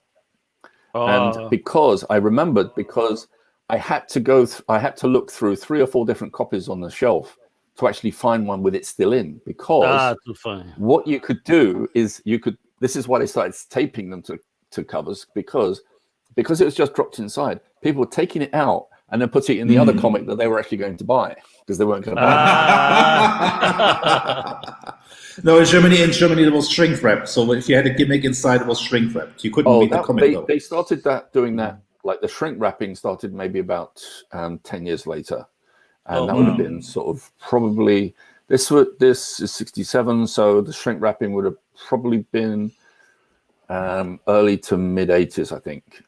They would have sellotape, like 2000 AD on the first issue of 2000 AD. It had a plastic disc that you could fly, and that was taped. So you're telling me that you on every Monday was spending a week's worth of money, because it seems like all of these are dropping on Mondays. It says every Monday, but it was very rarely actually on the Monday. So like American comics, it would say, it's usually the week before. Okay. And it would sometimes be a Wednesday. But again, I was like literally every day before I went into school, I would go to we had a newsagent, by newsagent, I mean it's a newsstand inside a store that would have all the comics, newspapers. I get it. Cigarettes, candy, all of that. Again, that's where I was getting my comics before I discovered Grand Book Center, which is, like you said, the bookstore that happened to have comics somewhere in the back. So my shit was newsstands, and then when I found that store, and then I was like, okay, wow, there's stores like this. And then I met my friends, Hans, shout out 13 Crusader from on UCPN, and then he was like, yo, I found a comic book store here in Brooklyn on Lorimer. I'm like, really? Man, let me tell you, bro, I dropped my whole fucking check that day on comics. Wow. Did they also sell them in supermarkets in the UK? Because that's what they did in Germany. No, actually, they not right away. They introduced comics in later on. They at that time, probably some supermarkets you could get the newspaper, but that was kind of about it. That was all that merging of people starting carrying other shops' goods started to happen sort of in the late 70s. I'll say this, here in America, in the supermarkets, that was my first taste of Archie comics, because that's what they would sell at supermarkets here, because they were kind of like a digest. Right. So that was the only exposure. It was Archie, and then I wound up finding like the G.I. Joe digest, comic book digest. But I never got to see actual comics in a supermarket ever. Well, the digests we had in the UK were, and unfortunately I should have actually included examples. I don't have them. There was like the Commando War Picture Libraries. Oh, okay. They would come out, and they were literally like this big. Small, usually, fat. Usually reads. Usually just 2 to 3 panels to the page. But they were always like World War II stories. I love those. I would love to have a whole collection of that. I mean, these are my only modern ones that I have that are, digesty, if you will. Yeah, cool. Right. I love these. My G.I. Joe and the Swamp Thing. This is the Len Wein Bernie Wrightson. I mean, this is gorgeous. Dude, I've never seen this outside of that one place I found it. I've looked everywhere. And it's like it's hard to find this book. Yeah, that was weird. There was an odd period when, DC probably even more than Marvel did them. There was the Marvel ones, but where they would chop up and there was two panels a page, and you know what? Let's see how many are here. So here kind of goes with the comic book style, though, as you can see. Yeah, those are slightly larger. I'm talking about like the actual paper. No, No, we actually had paperbacks like the Reader's Digest. Yeah. They also had 100 pages of new comic books in there. And the ones I particularly liked, and the ones I really regret letting go were the Mad ones, the Mad Magazine books. Oh yeah. Remember Those those? are fantastic. Yeah. You know what? Everybody used the hashtag I had, and tell me what you had, because the poor guys, I had too. Damn it. These shows just depress the crap out of me sometimes, I swear. Yeah. I mean, and look at this. Yeah. This is also one of my first tastes, but in the more modern Fantastic Four versus X-Men. You remember that miniseries that came out? That was the first issue. So you're telling me that they actually tangled before? Oh yeah, several times actually. That was probably Stan's idea of expanding the Marvel Universe. I mean, have these heroes fight. Just have them fight. Who cares? It was my idea. Yeah. Hey, let's have them fight, and then they become friends. Oh no, the man from Bungle. Yeah, I love it. Yeah, again, it was Smash was a comic that had some American reprint in, but I just thought that this was a very British artist here. I believe this is Leo Baxendale. But again, Man from Bungle, picking up on an American TV show. Wow. 1966. I wasn't even formed as a sperm yet in my father's balls. Jeez. Oh. I wasn't even a thought, bro. I was somewhere in the air. You are a spring chicken. Oh wow, flesh-colored Hulk. That's what I'm saying. Look at this. Exactly. Because you see, there's probably a good chance they were just sent a bunch of black and white images to use, and they assumed, and no one had a color, so they just presumed like, oh, okay, well he gets big, so okay, he's flesh colored. You know what though? That kind of looks scarier than seeing him in green. Oh yeah, it does. Right? I always like the gray. Look at his nails. I mean, that's kind of creepy, but obviously he has a good manicurist shit. Oh yeah. I mean that means that Kirby had a future in being a manicurist if comics didn't work out. Oh yeah. Holy shit! This is how you got Batman 2. Stop lying, man. Yeah. So when the Batman TV show was on, what Smash did was they reprinted the Sunday pages from Batman Sunday pages. So again, cut out right from the show. Yeah. So again, it was very much in flavor of it was the closest thing they had in flavor to the actual TV show itself. But they reprinted them on the cover. And so you had one Sunday page on the front cover, and then you opened up, and on the inside front was another page. Interesting. Yeah, Catwoman looked very, very much like in the TV show. Yeah. Iron-On transfers too. Those were stolen too, huh, bro? Oh yeah.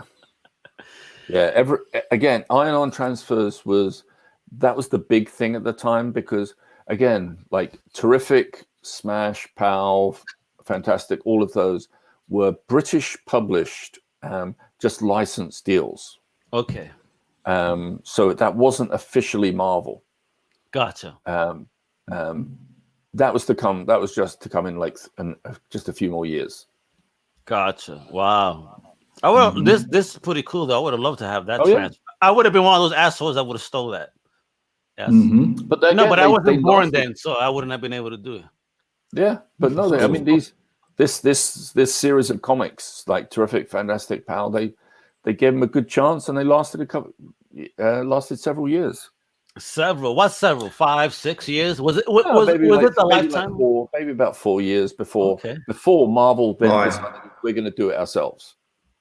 I love that. I love that shot. I love that shot of Doctor Strange. Doctor Strange looked cool. Yeah, that's striking. Now, great shot right there. Yeah, that's so gorgeous. again, it's so around that time, it's like, yes, I'm looking at Eagle, but there was a comic book called Look and Learn that was literally like my mum would buy it religiously for me, because in her eyes it was educational. There would be educational sections to it, historic comic strips, cross sections of ships and vehicles and tanks and things like that in it. But there was also this strip called The Trigon Empire. And it was like, again, the what you're seeing here from the cover is like artwork taken from interior pages and photoshopped into a cover. But the artist Don Lawrence, who Chris knows very well as the Storm artist, which he did after the Trigon Empire. Again, if you just start scrolling through some of these images, you'll see the level of quality. Yeah. This is what, again, it's like I'm, 5, 6, 7 years old and seeing this, and like, we had them in Germany too. There was they were reprinted as hardbacks in this completed storylines in German too. Fantastic, I love those. It reminds me of Tom Strong a lot. Well, these covers, by the way, the books. Oh my God! There's three very nice, very good sized, meaty sized trades out so far of Trigon from Rebellion. Beautifully reproduced. They've done a fantastic job on them. Really worth checking out. It's just amazing. It's just. I so hope they do this with Storm as well, because I only have Storm in Germany. In German, I would love to read this in English. I again, I'm waiting. I'm hoping that somebody at somewhere, even if they do it as a Kickstarter, does reprint Storm in English. It would be wonderful. Yeah, wonderful. Because this is early Don Lawrence art, and he only got better over time. I mean, his artwork even got better in the 80s. I mean, damn, really great. Man, Dave, I hear you on being spoiled. Holy crap. I mean, if I had stuff like this, I'd probably be shitting on everybody too. Like, are you crazy? And this is always when the guys on Twitter say, "Oh, Alex Ross is so fantastic." I mean, Alex Ross is fantastic notwithstanding, but he didn't come up with the painted artwork. Yeah. I mean, there was a whole host of UK artists who did that before him, and Don Lawrence was one of them. I mean, look at that bottom. Go back one. At this. Go back one. Right. Look at that bottom panel. Like the two crowds facing each other. It's just like there's so much depth in that panel. You know what this is called? This is called the Wall of Death. If you ever see a heavy metal group called the Lamb of God. Oh yeah. So they actually stand across each other like this, and once they hit the first guitar stroke, both sides just run into each other. Wow. It's epic. I told my wife I want to do that, but obviously then I probably last 2 minutes if at all, because I gotta get out. Wow. Yeah. I do want to do it though. It's definitely up my bucket list shit. I want to do a Wall of Death. Yeah. Wow. Oh wow, look at this. Yeah. Dude. I mean, just this image here. That look at it, the sky, the city line. Yeah. Beautiful. Yeah. And it's just using shades of purple, if you will. Gorgeous. Yeah. And orange. Yeah. I mean, this is very Italy influenced. I mean, he was studying classical art here. This is amazing. It is. I mean, it's just in the characters. I mean, wow, this is epic. Epic. Yeah. And this is coming out in the 60s. Yeah. God damn. Yeah, we didn't see anything else like this that at least that people probably stressed until Alex Ross did Marvels, right? Yeah. Yeah. Which is so surprising because Trigon was never published in America as far as I know, which is so surprising. Yeah. The hell? TV21. So TV21, this is the first issue of TV21. TV21 was a comic book that was pretty much dedicated to the world of Jerry Anderson. So the puppet shows, TV shows of amazing. Yeah, it's Fireball XL5, Stingray, Thunderbirds. Okay. And then when this first came out, it was just before the release of Thunderbirds. So the main strips in it was Stingray, Fireball XL5. There was an older one called Supercar. But if you don't know what Thunderbirds is, that is like a science fiction James Bond with puppets. I remember with the puppets. I remember Thunderbirds. I remember it very well back when I was a kid on the replays on, I believe it was Channel 9 back then in New York. Well, I love it. Like, again, the comic. Yeah, there they go. They had photo covers on them. So for the initial, that's awesome. Yeah, for the first. It's like a newspaper though, just reflecting on the show stuff. Pretty cool. I mean, just looking at this is like Steve Zodiac dead. I mean, it feels like a newspaper. Oh my god, they killed my cat. Oh yeah, no, very cool. And again, it was very large. It was a large format comic. Often, as you if you see some of the reproductions here, it was almost folded over. Sometimes some stores would sell it like folded over in half because they didn't have enough height on the shelf. They also had the merchandise, Gorky Model Club News, so everybody was hyping their merchandise. Cool. Oh yeah, yeah. No, I mean, like you had. Actually, let's see what I've got to hand. Hold on. He's coming with the toys now. You just wait. Oh, whoa. What is he going to show us now? Some toys. What you got, bro? I got you. We're here. No, We're here. We're here. So. The toys collector. Oh, no, he froze again. There you go. There's the stingray. Oh, cool. Get out. So cool. Now that's metal. That's made of metal. Wow. And I also have. Oh shit! Oh man, that's cool. Does that double as a dildo? not with those. Yeah, that's called ribbed. It's ribbed. Yeah. I was about to say with added pleasure. Oh, that's so cool, bro. When and where are those OGs or models after the fact? These particular ones were done, I believe, in the late 90s, early 2000s. Okay, cool.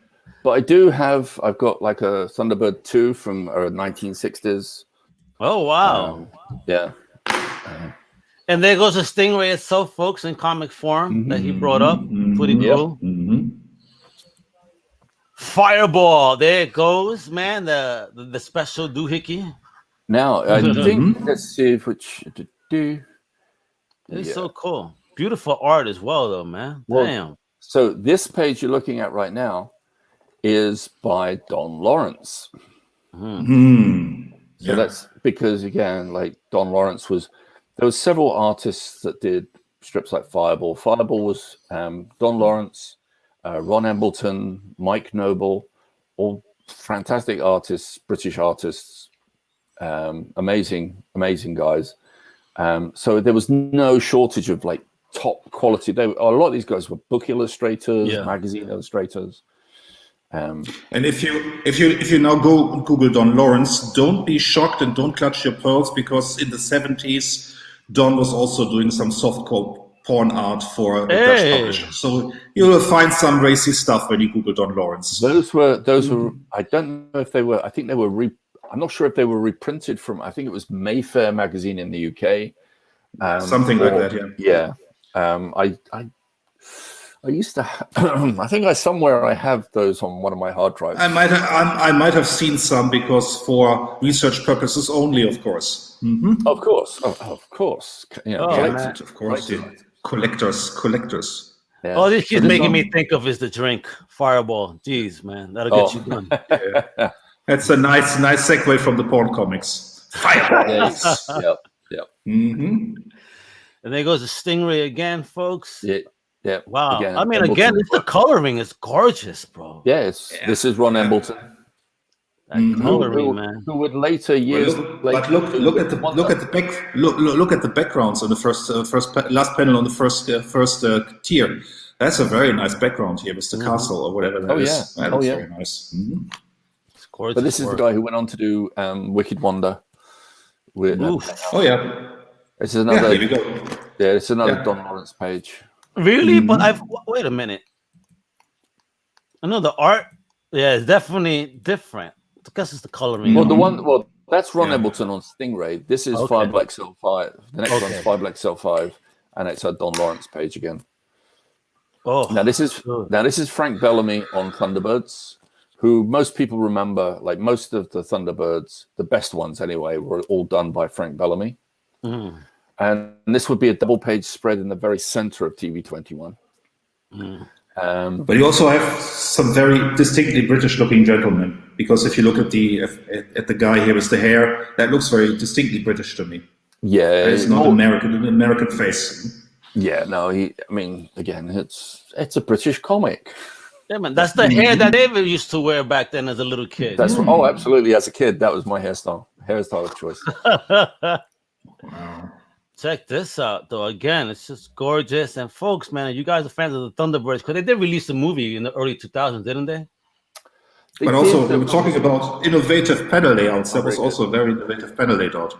Sorry. But if you do like this artwork, there is quite a few collections of the material that's very nicely done that are still available and very reasonably priced. You can pick them up on Amazon. Yeah, and do check out the hardcovers by Rebellion, the Tegan Empire hardcovers. They're gorgeous. Yeah. Dope. Look at this. Dope cover. Yeah. What were you part of the Corgi Model Club News? No. I had most of the core, like literally, like I had everything from. I had Steed's car from the Avengers. I had the Thunderbirds. I had the UFOs, Interceptor, and the Shadowmobile and stuff like that. The others didn't say this. How come this is called the Black Edition? Because it's the death of Captain Scarlet. Okay. But if you know Captain Scarlet, literally, you kill him, and then an hour later he comes back to life. And just like all comic books, folks, they do not stay dead. Well, that's his shtick. You see, they crush him, but they know he'll return. He's just back again. The next episode. What happened with the crash? Oh, I jumped out 2 seconds before you. So he's the resurrection then. Right? Here's his shtick. In the very first episode, Captain Scarlet was killed. He then became one of the enemy, the Mysteron, was then killed again, but strange enough, came back to life again, but with back being his normal self again, but with the powers of the Mysterons, which is he keeps coming back to life. So you kill him, he goes back to life. Jesus Christ, gotcha. So every episode of the show, he dies and comes back to life. Oh no, he's dead. Oh shit, he's back. Oh, he's back. They killed Kenny. They killed Kenny. That's probably where the inspiration comes from. You know what? That's a good one. And the Daleks, oh no. See, the Daleks was a comic strip because, interestingly enough, when the Daleks were created, the BBC actually didn't own them. No. Terry Nation. Interesting. Terry Nation was the creator of the Daleks, and because he still owned them, he actually went in this instance TV21 and licensed as a comic. So this is the Daleks, but they couldn't actually talk about Doctor Who. So it's just about. So there's a comic strip, and again, there is collections of the Dalek strips that are again beautiful, really nice artwork. But yes, they're all Daleks. Wow. Look at this. I had one of these bastards chase me when I went to Connecticut Comic Con a few years back. He kept bumping into my foot on purpose, that Dalek. I was about to drop kick him. Yeah. Check this out. Yeah. Star Trek. Is this the first time Star Trek was in comics? And McCoy looks like Scotty. Mm-hmm. Well, this actually no, that is McCoy. There is McCoy. No, sorry. But he looks. That is Scotty. Okay, they colored him wrong. They colored his shirt wrong then. Well, exactly, because the problem was, you see, most people in the UK had black and white TVs. So, and they more than likely just sent initially. It's the same thing happened with Gold Key. The Gold Key comics, which I believe came before this, they didn't have the right reference to send the artist. So the artist was basically they had like a few publicity shots, and then had to make everything else up. Yeah. And with this, they just they didn't know what colors it was. They were told. Some people had blue shirts, some people had red shirts, some people had. So they just went, okay, well, the security team, let's put them all blue then. Wow. And I mean, the UK didn't get color TV until like 1999. So I mean, you can't blame them. It's actually even more recent than that. Mm-hmm. And they discovered the technology on the Falkland Islands. Mm-hmm. Oh no, this dude. What was his name? My favorite Martian. Yeah, but I see again, remember what that would show. happen is Ray Winston. Isn't that Ray Winston? yeah. What's his name again? I can't remember his name, but I think it was Ray Winston or something. So TV21, while it initially started purely as like the Jerry Anderson puppet shows, eventually, as it went on, it started to incorporate other TV shows, obviously like Star Trek, Burke's Law here, My Favorite Martian. If you go to the next shot.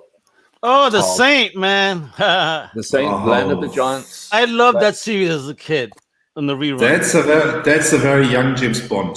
Like here. Yeah, man. It is. But that's just why they picked him to be James. Come on. Mm-hmm. Yeah. I mean, but we generated our own Land of the Giants comics as well. So we had. Oh, you did? Oh, yeah, God. We had Land of the Giants strips. Yep. Interesting. Interesting TV show. I actually own the whole series. Yeah. And now we get into the last leg. The last leg, folks. Let's go. Oh no, that's the Iron-On? Too funny. Yes. So this is like, the rest, what I showed you before was pretty much from the 1960s. Now we're just tipping into 1970s. So literally 1970, we've got the Mighty World of Marvel. And bringing up the Iron-On transfers again, there was, on the first issue, there was an Iron-On transfer of the Hulk. That's so cool. It's amazing. And also, a lot of Jim Starlin's first work was for Marvel UK, doing covers for the Mighty World of Marvel in the UK. Oh, really? Yeah, you can see that. Yeah, very cool. Very cool work. And again, they also had Joe Sinner ink this. But this is for, again, this wasn't for the US audience at all. This was artwork produced specifically for the UK market. Cool. And you had a lot of these? Yeah, I had all of them. I bought these all at one point. Yeah.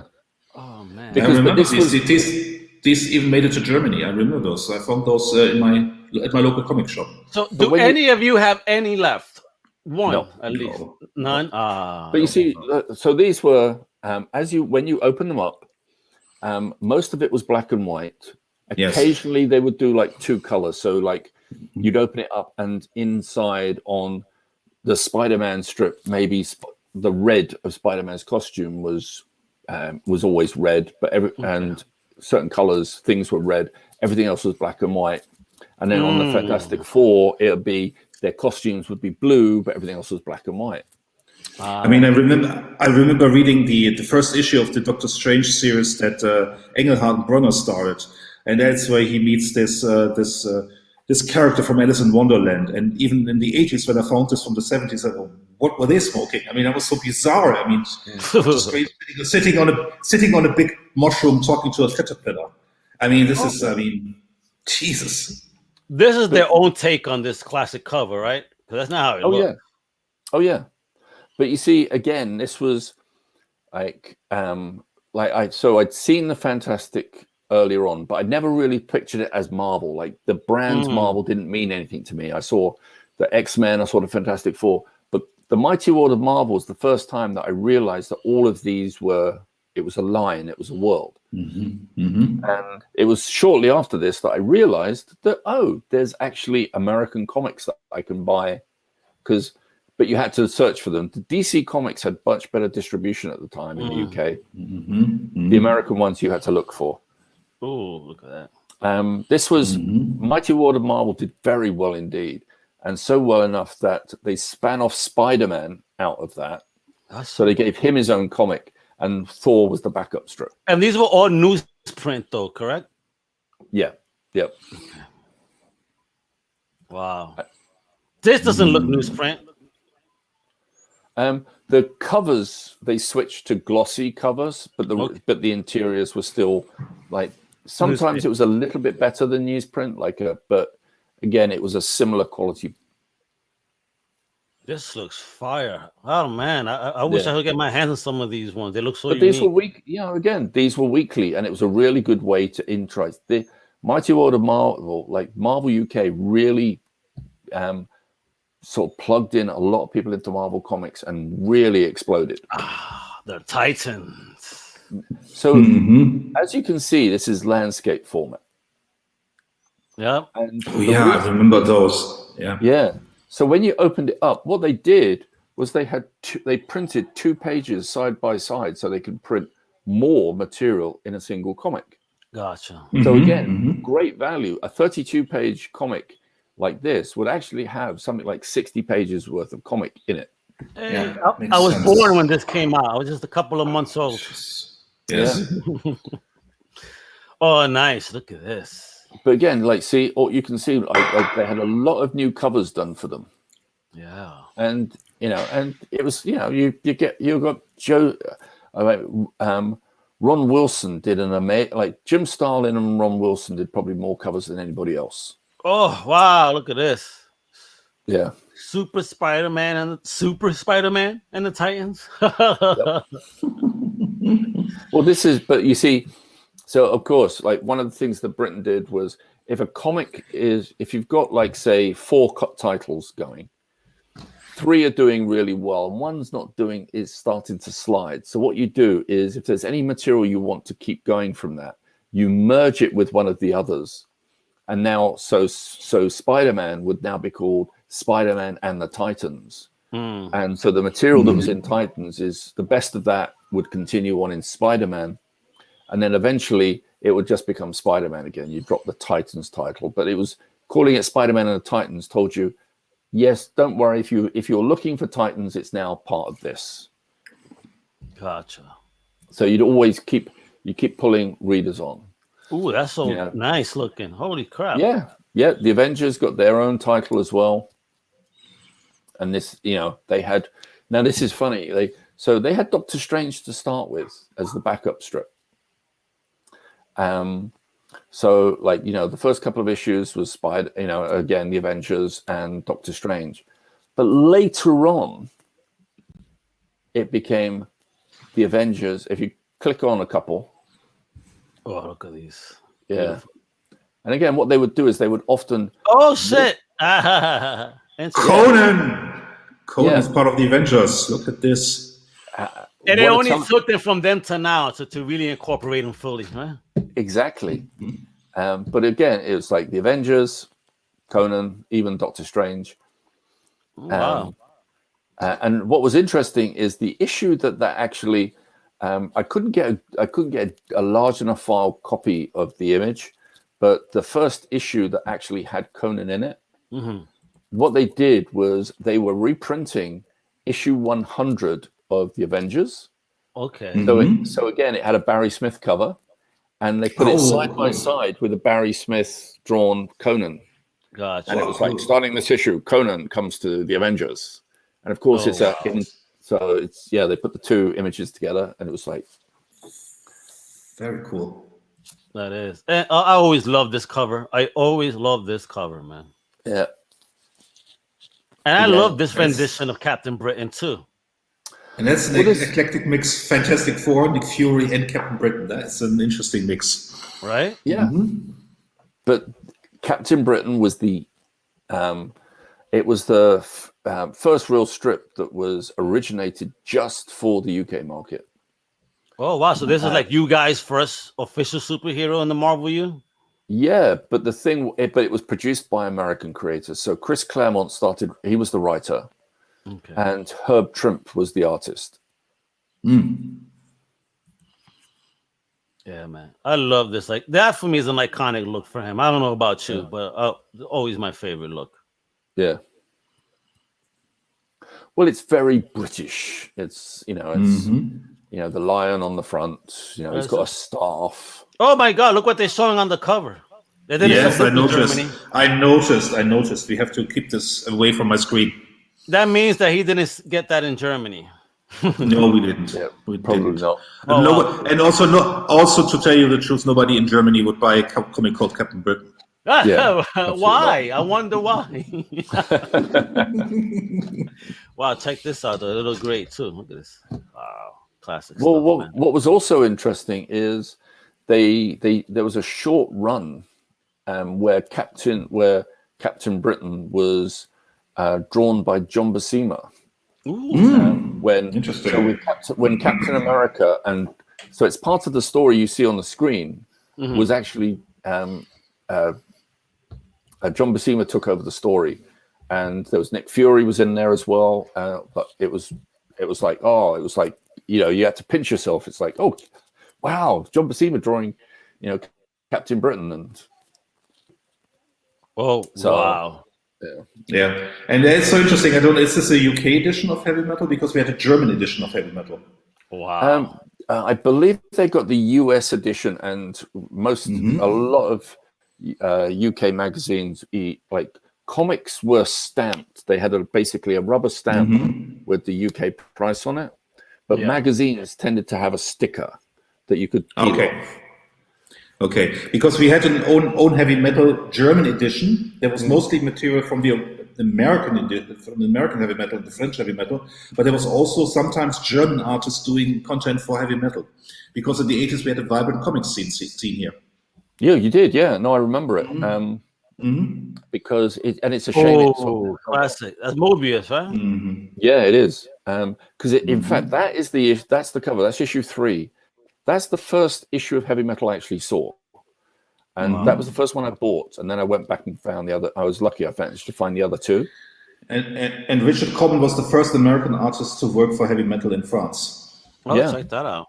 Well, again, it was Metal Hurlant. And so there's probably a very good chance that because Heavy Metal didn't, and there were no foreign editions of Heavy Metal, because Heavy Metal was a foreign edition of Metal Hurlant. So there's a good chance the German edition was material taken directly from Metal Hurlant. And again, like the American edition. I clearly remember Möbius' art in there, and I remember Corbin was very big here in the 80s in Heavy Metal. His stories were published in the German. Epic. We also had a German translated version of Epic. Epic and Heavy Metal were big here in the 80s. Oh, yeah. But it was, so, the comparison between the two is like Heavy Metal was the best of Europe.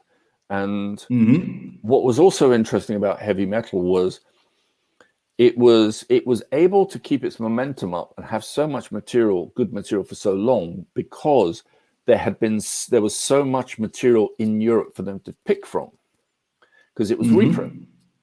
Whereas I think the stumbling block for Epic Illustrated was because it was all originated from the get-go. It's very difficult for a magazine of that quality to keep that quality up all the time. Having people deliver. And if you look at the cover here below the Marvel magazine, you see the Curtis logo. And in case you were wondering, when Martin Goodman sold the company in '68 to Perfect Film had their own distribution company called Curtis.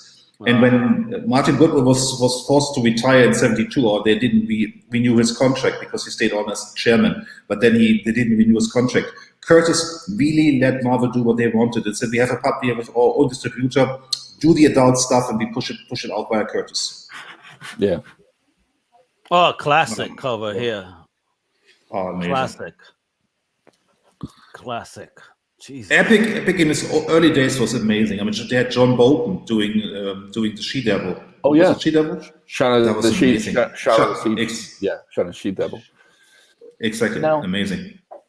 So I've included some Kirby material, strangely enough.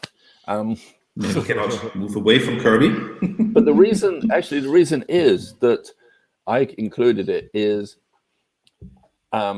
this period when Kirby went to DC was when I was old enough to actually buy my own comics at this time, and so I was buying Jimmy Olsen, the New Gods, etc., as they came out. Whereas all the other Kirby Marvel stuff was stuff that I actually later found in second-hand shops, in bookshops, and went back and bought those. I never bought that's Kirby. interesting. Yeah. So those were all, I saw them reprinted in Marvel. Like I saw them as British reprints first. I then, as I discovered comic shops, I later went back and slowly pieced together my set of Fantastic Four. Oh, wow.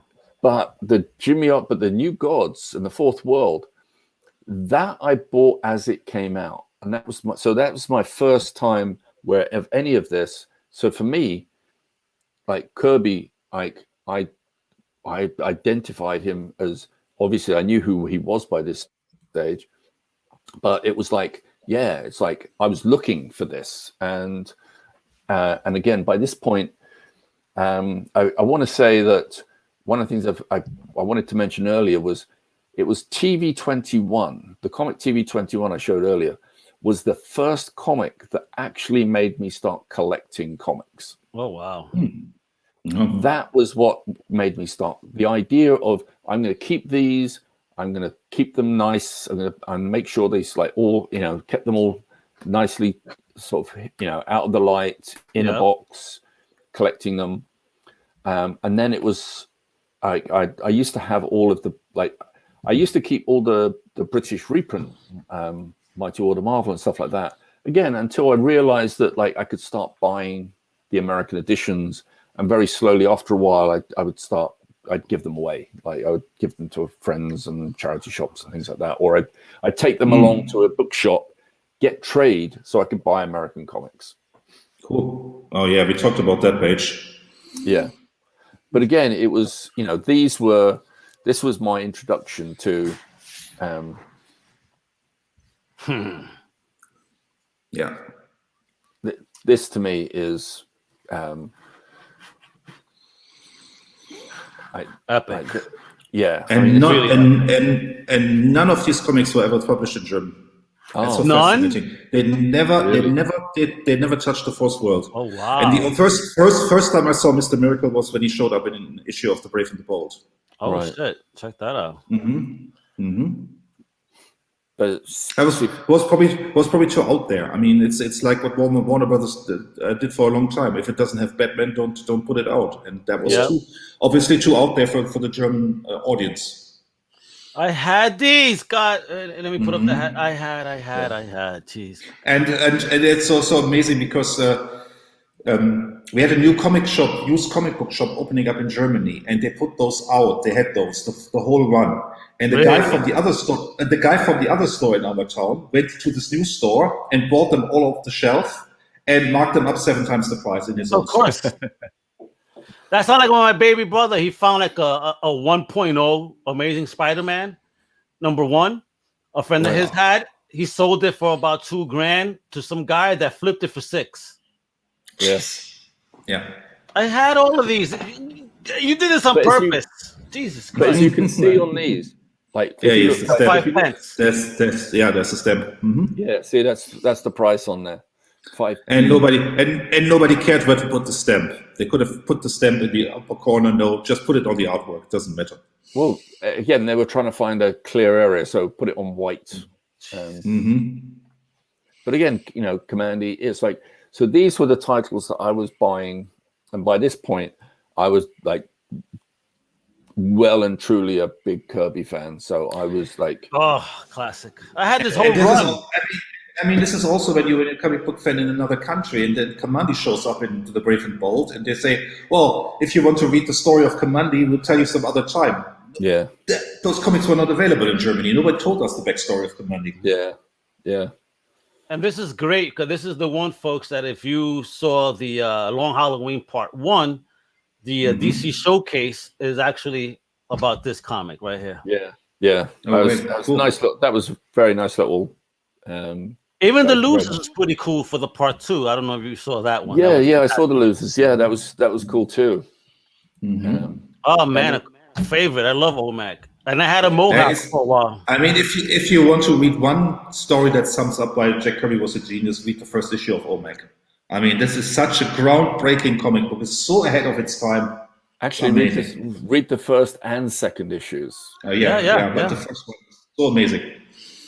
This is his failed Captain America for Marvel that he brought over to DC. Yeah, but what he deals with this here is isolation. He predicts the internet, and you create your own animated friends. I mean, this is such a great story. Yeah.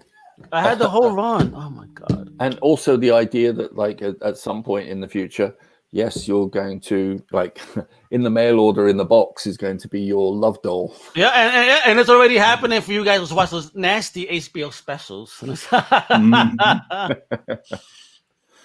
Oh God, man! I want this collection. I had to. And there's a story behind this, because this is the first. Sorry for interrupting. The first magazine Marvel put out, and Goodman saw that, and Goodman was still in charge and said, "Don't do this ever again." Yeah, exactly. And then a year later, he was gone, and then Roy said, "Well, how about those magazines, Stan?" And Stan said, "Yeah, sure, go for it." Yeah. But again, I'd like see. It was for me, the Marvel Black and White line of all of their titles was, because again, coming from the UK, we don't mind black and white. We grew up on black and white comics. Most of our British weeklies were black and white or like two-tone or something. So we had no problem with them. And again, for the type of material they were, you've read your superhero stuff. And just as like the New Gods were superhero plus, they were like Thor plus. You've got Conan, which was Tarzan plus. Because again, growing up on Tarzan films and the Ron Eli Tarzan TV series, great. You've got Khazar and Conan now. Awesome. Yeah. And again, there'd be, and as you've said before, Chris, in the black and white magazines, you would get a little bit of titillation, like occasionally the odd nipple would show, or you had Shana and Bobby in tight pants. I mean, I remember looking at this. Ooh, what's going on here? But you had again, and some of Neil Adams' best work was the covers he did for the black and white line. Everything from his covers for Savage Tales to Deadly Hands of Kung Fu. And what people do not remember, this was the time, late 60s up to the early 80s, when fantasy was huge, because the Conan stories got reprinted in paperback in America, in stencil books, and also in Germany. I read the Robert E. Howard stories as paperbacks here. We had the Lord of the Rings, became an animated movie, the first book. Everything was fantasy was huge here in all over the world, I think. Yeah. It was just very famous Neil Adams cover. Yeah. But again, it's just it's so looking through everything we've seen so far, you can see that as a kid, I'm growing up on Look and Learn and sort of Trigon Empire, and now I'm totally ready for Conan. Yeah. It's grittier, it's more, it's rude, it's brutal, but I want something that's a bit more mature. But that's the kind of comic you want to read when you start discovering alcohol, girls, and cigarettes. I mean, this is the book. I mean, this is the book when you say, okay, I'm a little bit more on the rebel side now. There's a sex, drugs, and rock and roll phase of your life, right? Yeah. I mean, this is the time. I mean, and also look at the kind of album covers we have at that time. Look at Meatloaf, Bed Out of Hell. This is very much Rosetta. It's very much influenced by all of this. Gorgeous. Yeah, we're never going to see great stuff like this again, no matter how hard they try. Epa, right here. Yeah. And once again, no offense to the gentleman who plays Shang-Chi in the upcoming Marvel movie, but this is Shang-Chi. This is Bruce Lee. This is manliness. I mean, and you want this. Yeah. I hope that movie is good. Oh my God, Billy Jack. No, I'm sure the Marvel movie will be good. I hope so. It won't necessarily be the Shang-Chi we probably have always imagined. Yay! There goes my boy, the first Puerto Rican hero in Marvel. I had to put him in there for you. And that guy has a package. Look at this. I mean, hey. Well, maybe that's just perfection. Obviously. He has a jockstrap. Yeah, he's got a clip song. That's his first appearance right here. I got this bad boy. Yeah, cool. See, that's one of my treasures right there. Doesn't mean much to most people, but it does to me. Yeah, I love Doc Savage. Doc Savage was also. They also had the paperbacks, and wow, those paperback covers were creepy. I mean, he was so big. But I actually think, in the Marvel's this run of Doc Savage, to me, has been the best comic adaptation of Doc Savage so far. Yeah. They had John Buscema and Ernie Chan doing the artwork. Yeah. Tony DeZuniga. Yeah. Ooh. Wow. Yep. And then and Planet of the Apes again. That was a great. Apes was big. Yeah. Again, Marvel's black and white magazine of the Planet of the Apes is still the best Planet of the Apes that's been done. And if you want to figure out how big Planet of the Apes were in the 70s, 80s, Google Killraven and Planet of the Apes, because for the UK edition they changed the Martians into apes. I'm not kidding you. Oh yeah. I might actually, let me see. I posted that a while back. I might actually be able to send you a couple of pages because I actually. I had this. You had that? This was so instrumental for me. That issue was so. This and Simonson's adaptation of what's the Close Encounters. Yeah. Amazing. Oh, gee, look at that. Yeah. Gorgeous. That was made for Simonson. Yeah, very Geigerish too. He really definitely did it. Oh yeah, no, I mean it's when it comes down to comic adaptations, Alien was definitely up there as one of the best ever done. Along with passed away recently too. No, he did. Yeah. I believe I've got the cover to another comic adaptation that I thought was very good. Look at that. Is that Starro? Yeah, Starro for grown-ups. Yeah. Oh, was that movie dreadful? What was that? It's the Suicide Squad. It's better than the first. Well, that's as we all discussed. That's a low bar. Yeah, That's another day. That's true. I enjoyed it. But I can't honestly say that it's like, oh wow, that was fantastic. No, Shazam is still the best one for me. So okay, there it is. Yeah, Close Encounters. Because again, that was also done by Walt Simonson. And I remember that one. I remember that one. Yeah, I would so pick this up if I saw it. Oh, it's beautiful. Yeah. It's beautiful inside. Oh yeah. But both the Close Encounters and the Alien adaptation were both written by Archie Goodwin as well. Yeah, damn, but they were big sci-fi guys, huh? Well, Archie Goodwin would be your go-to guy. He knew how to. Can I take a movie and distill it into 48 pages, 60 pages, whatever? Yes, he was your guy. Amazing, bro. I hope you guys learn something about the taste and why these guys sometimes nitpick on more of the modern stuff. Not nitpick, but rather kind of, have the comparison. I mean, look, you guys were spoiled. Beautiful art, beautiful coloring, inking. Jeez, and pioneers. But, again, like, how do you create a comic fan? How do you get someone into collecting comics? And I think we've kind of those easy access entry points have kind of been lost as far as mainstream. Well, not mainstream comics, but like this areas of comics. No, I would say mainstream because Big Two is the mainstream, and it's hard for a newcomer to get into a Marvel DC title because they do refer a lot to older stuff. Now, independent doesn't do that that. No, unless of course it's a longer run.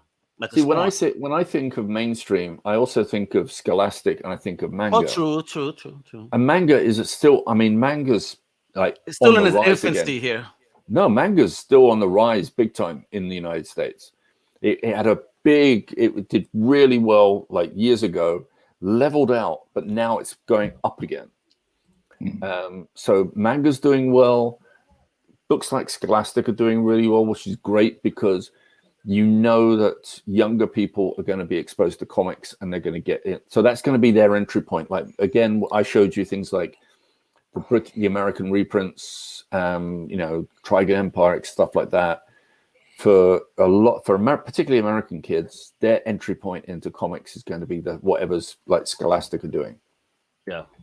I think though the only thing is then I feel they're missing out on is if you go back and look at the quality of like, you know, the Don Lawrences, the Ron Embletons, the Frank Bellamy's that I grow up on, and you know, and of course Jack Kirby.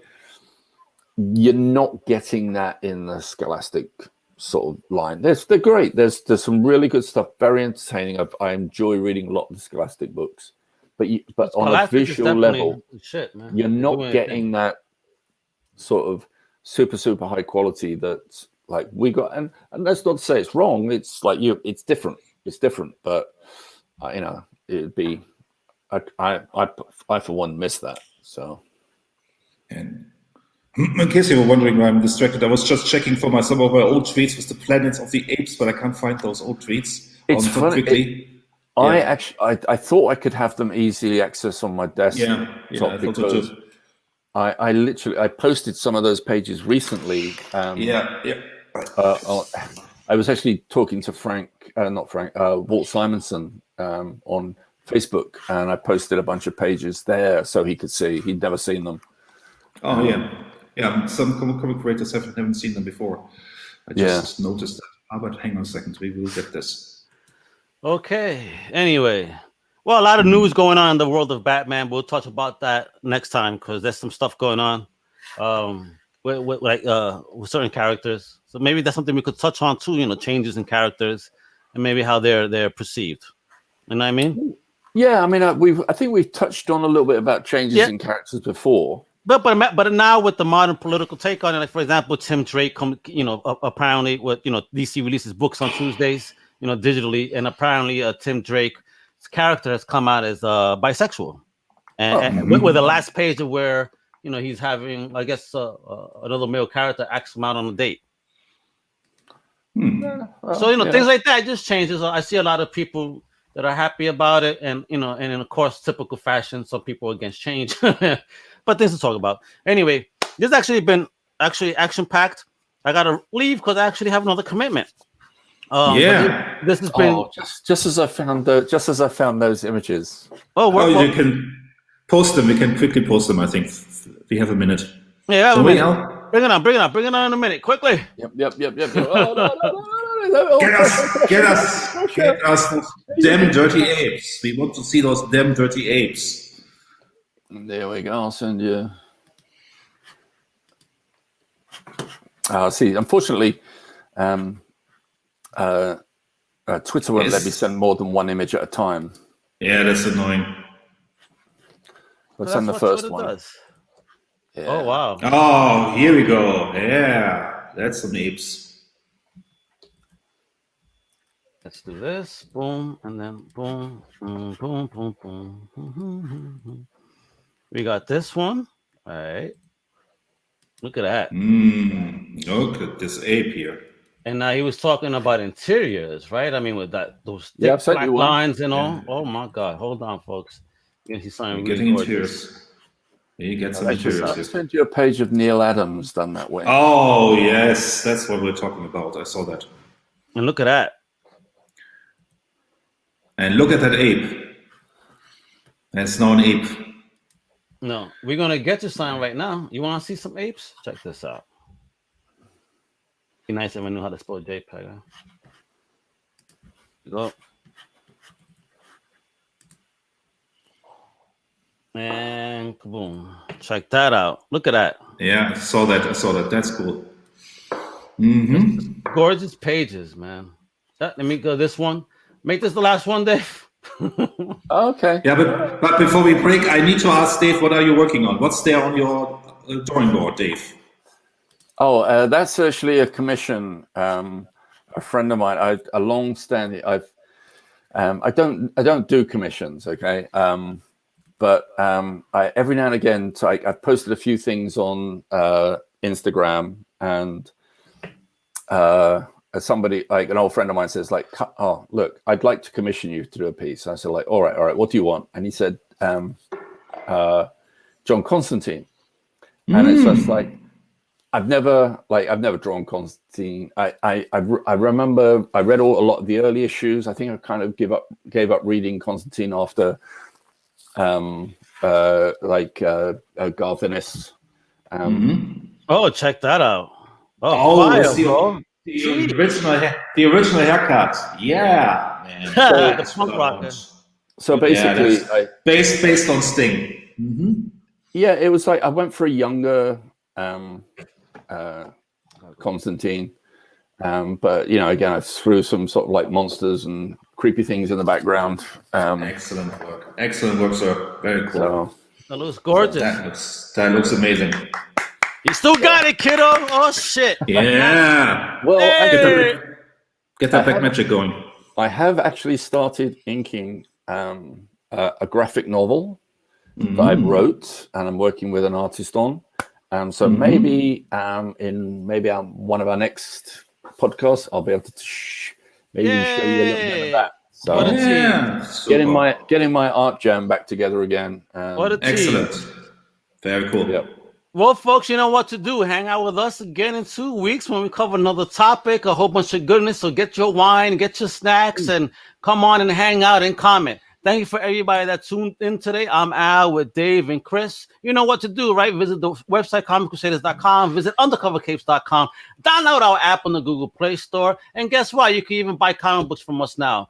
Get that new comics pull list from us, comiccrusaders.shop. All right? And with that, I'm out. Much love. Thank you for tuning in. I appreciate you guys very much, man. You are all awesome. God bless and stay safe. All right? Stay safe. Auf Wiedersehen. Take care.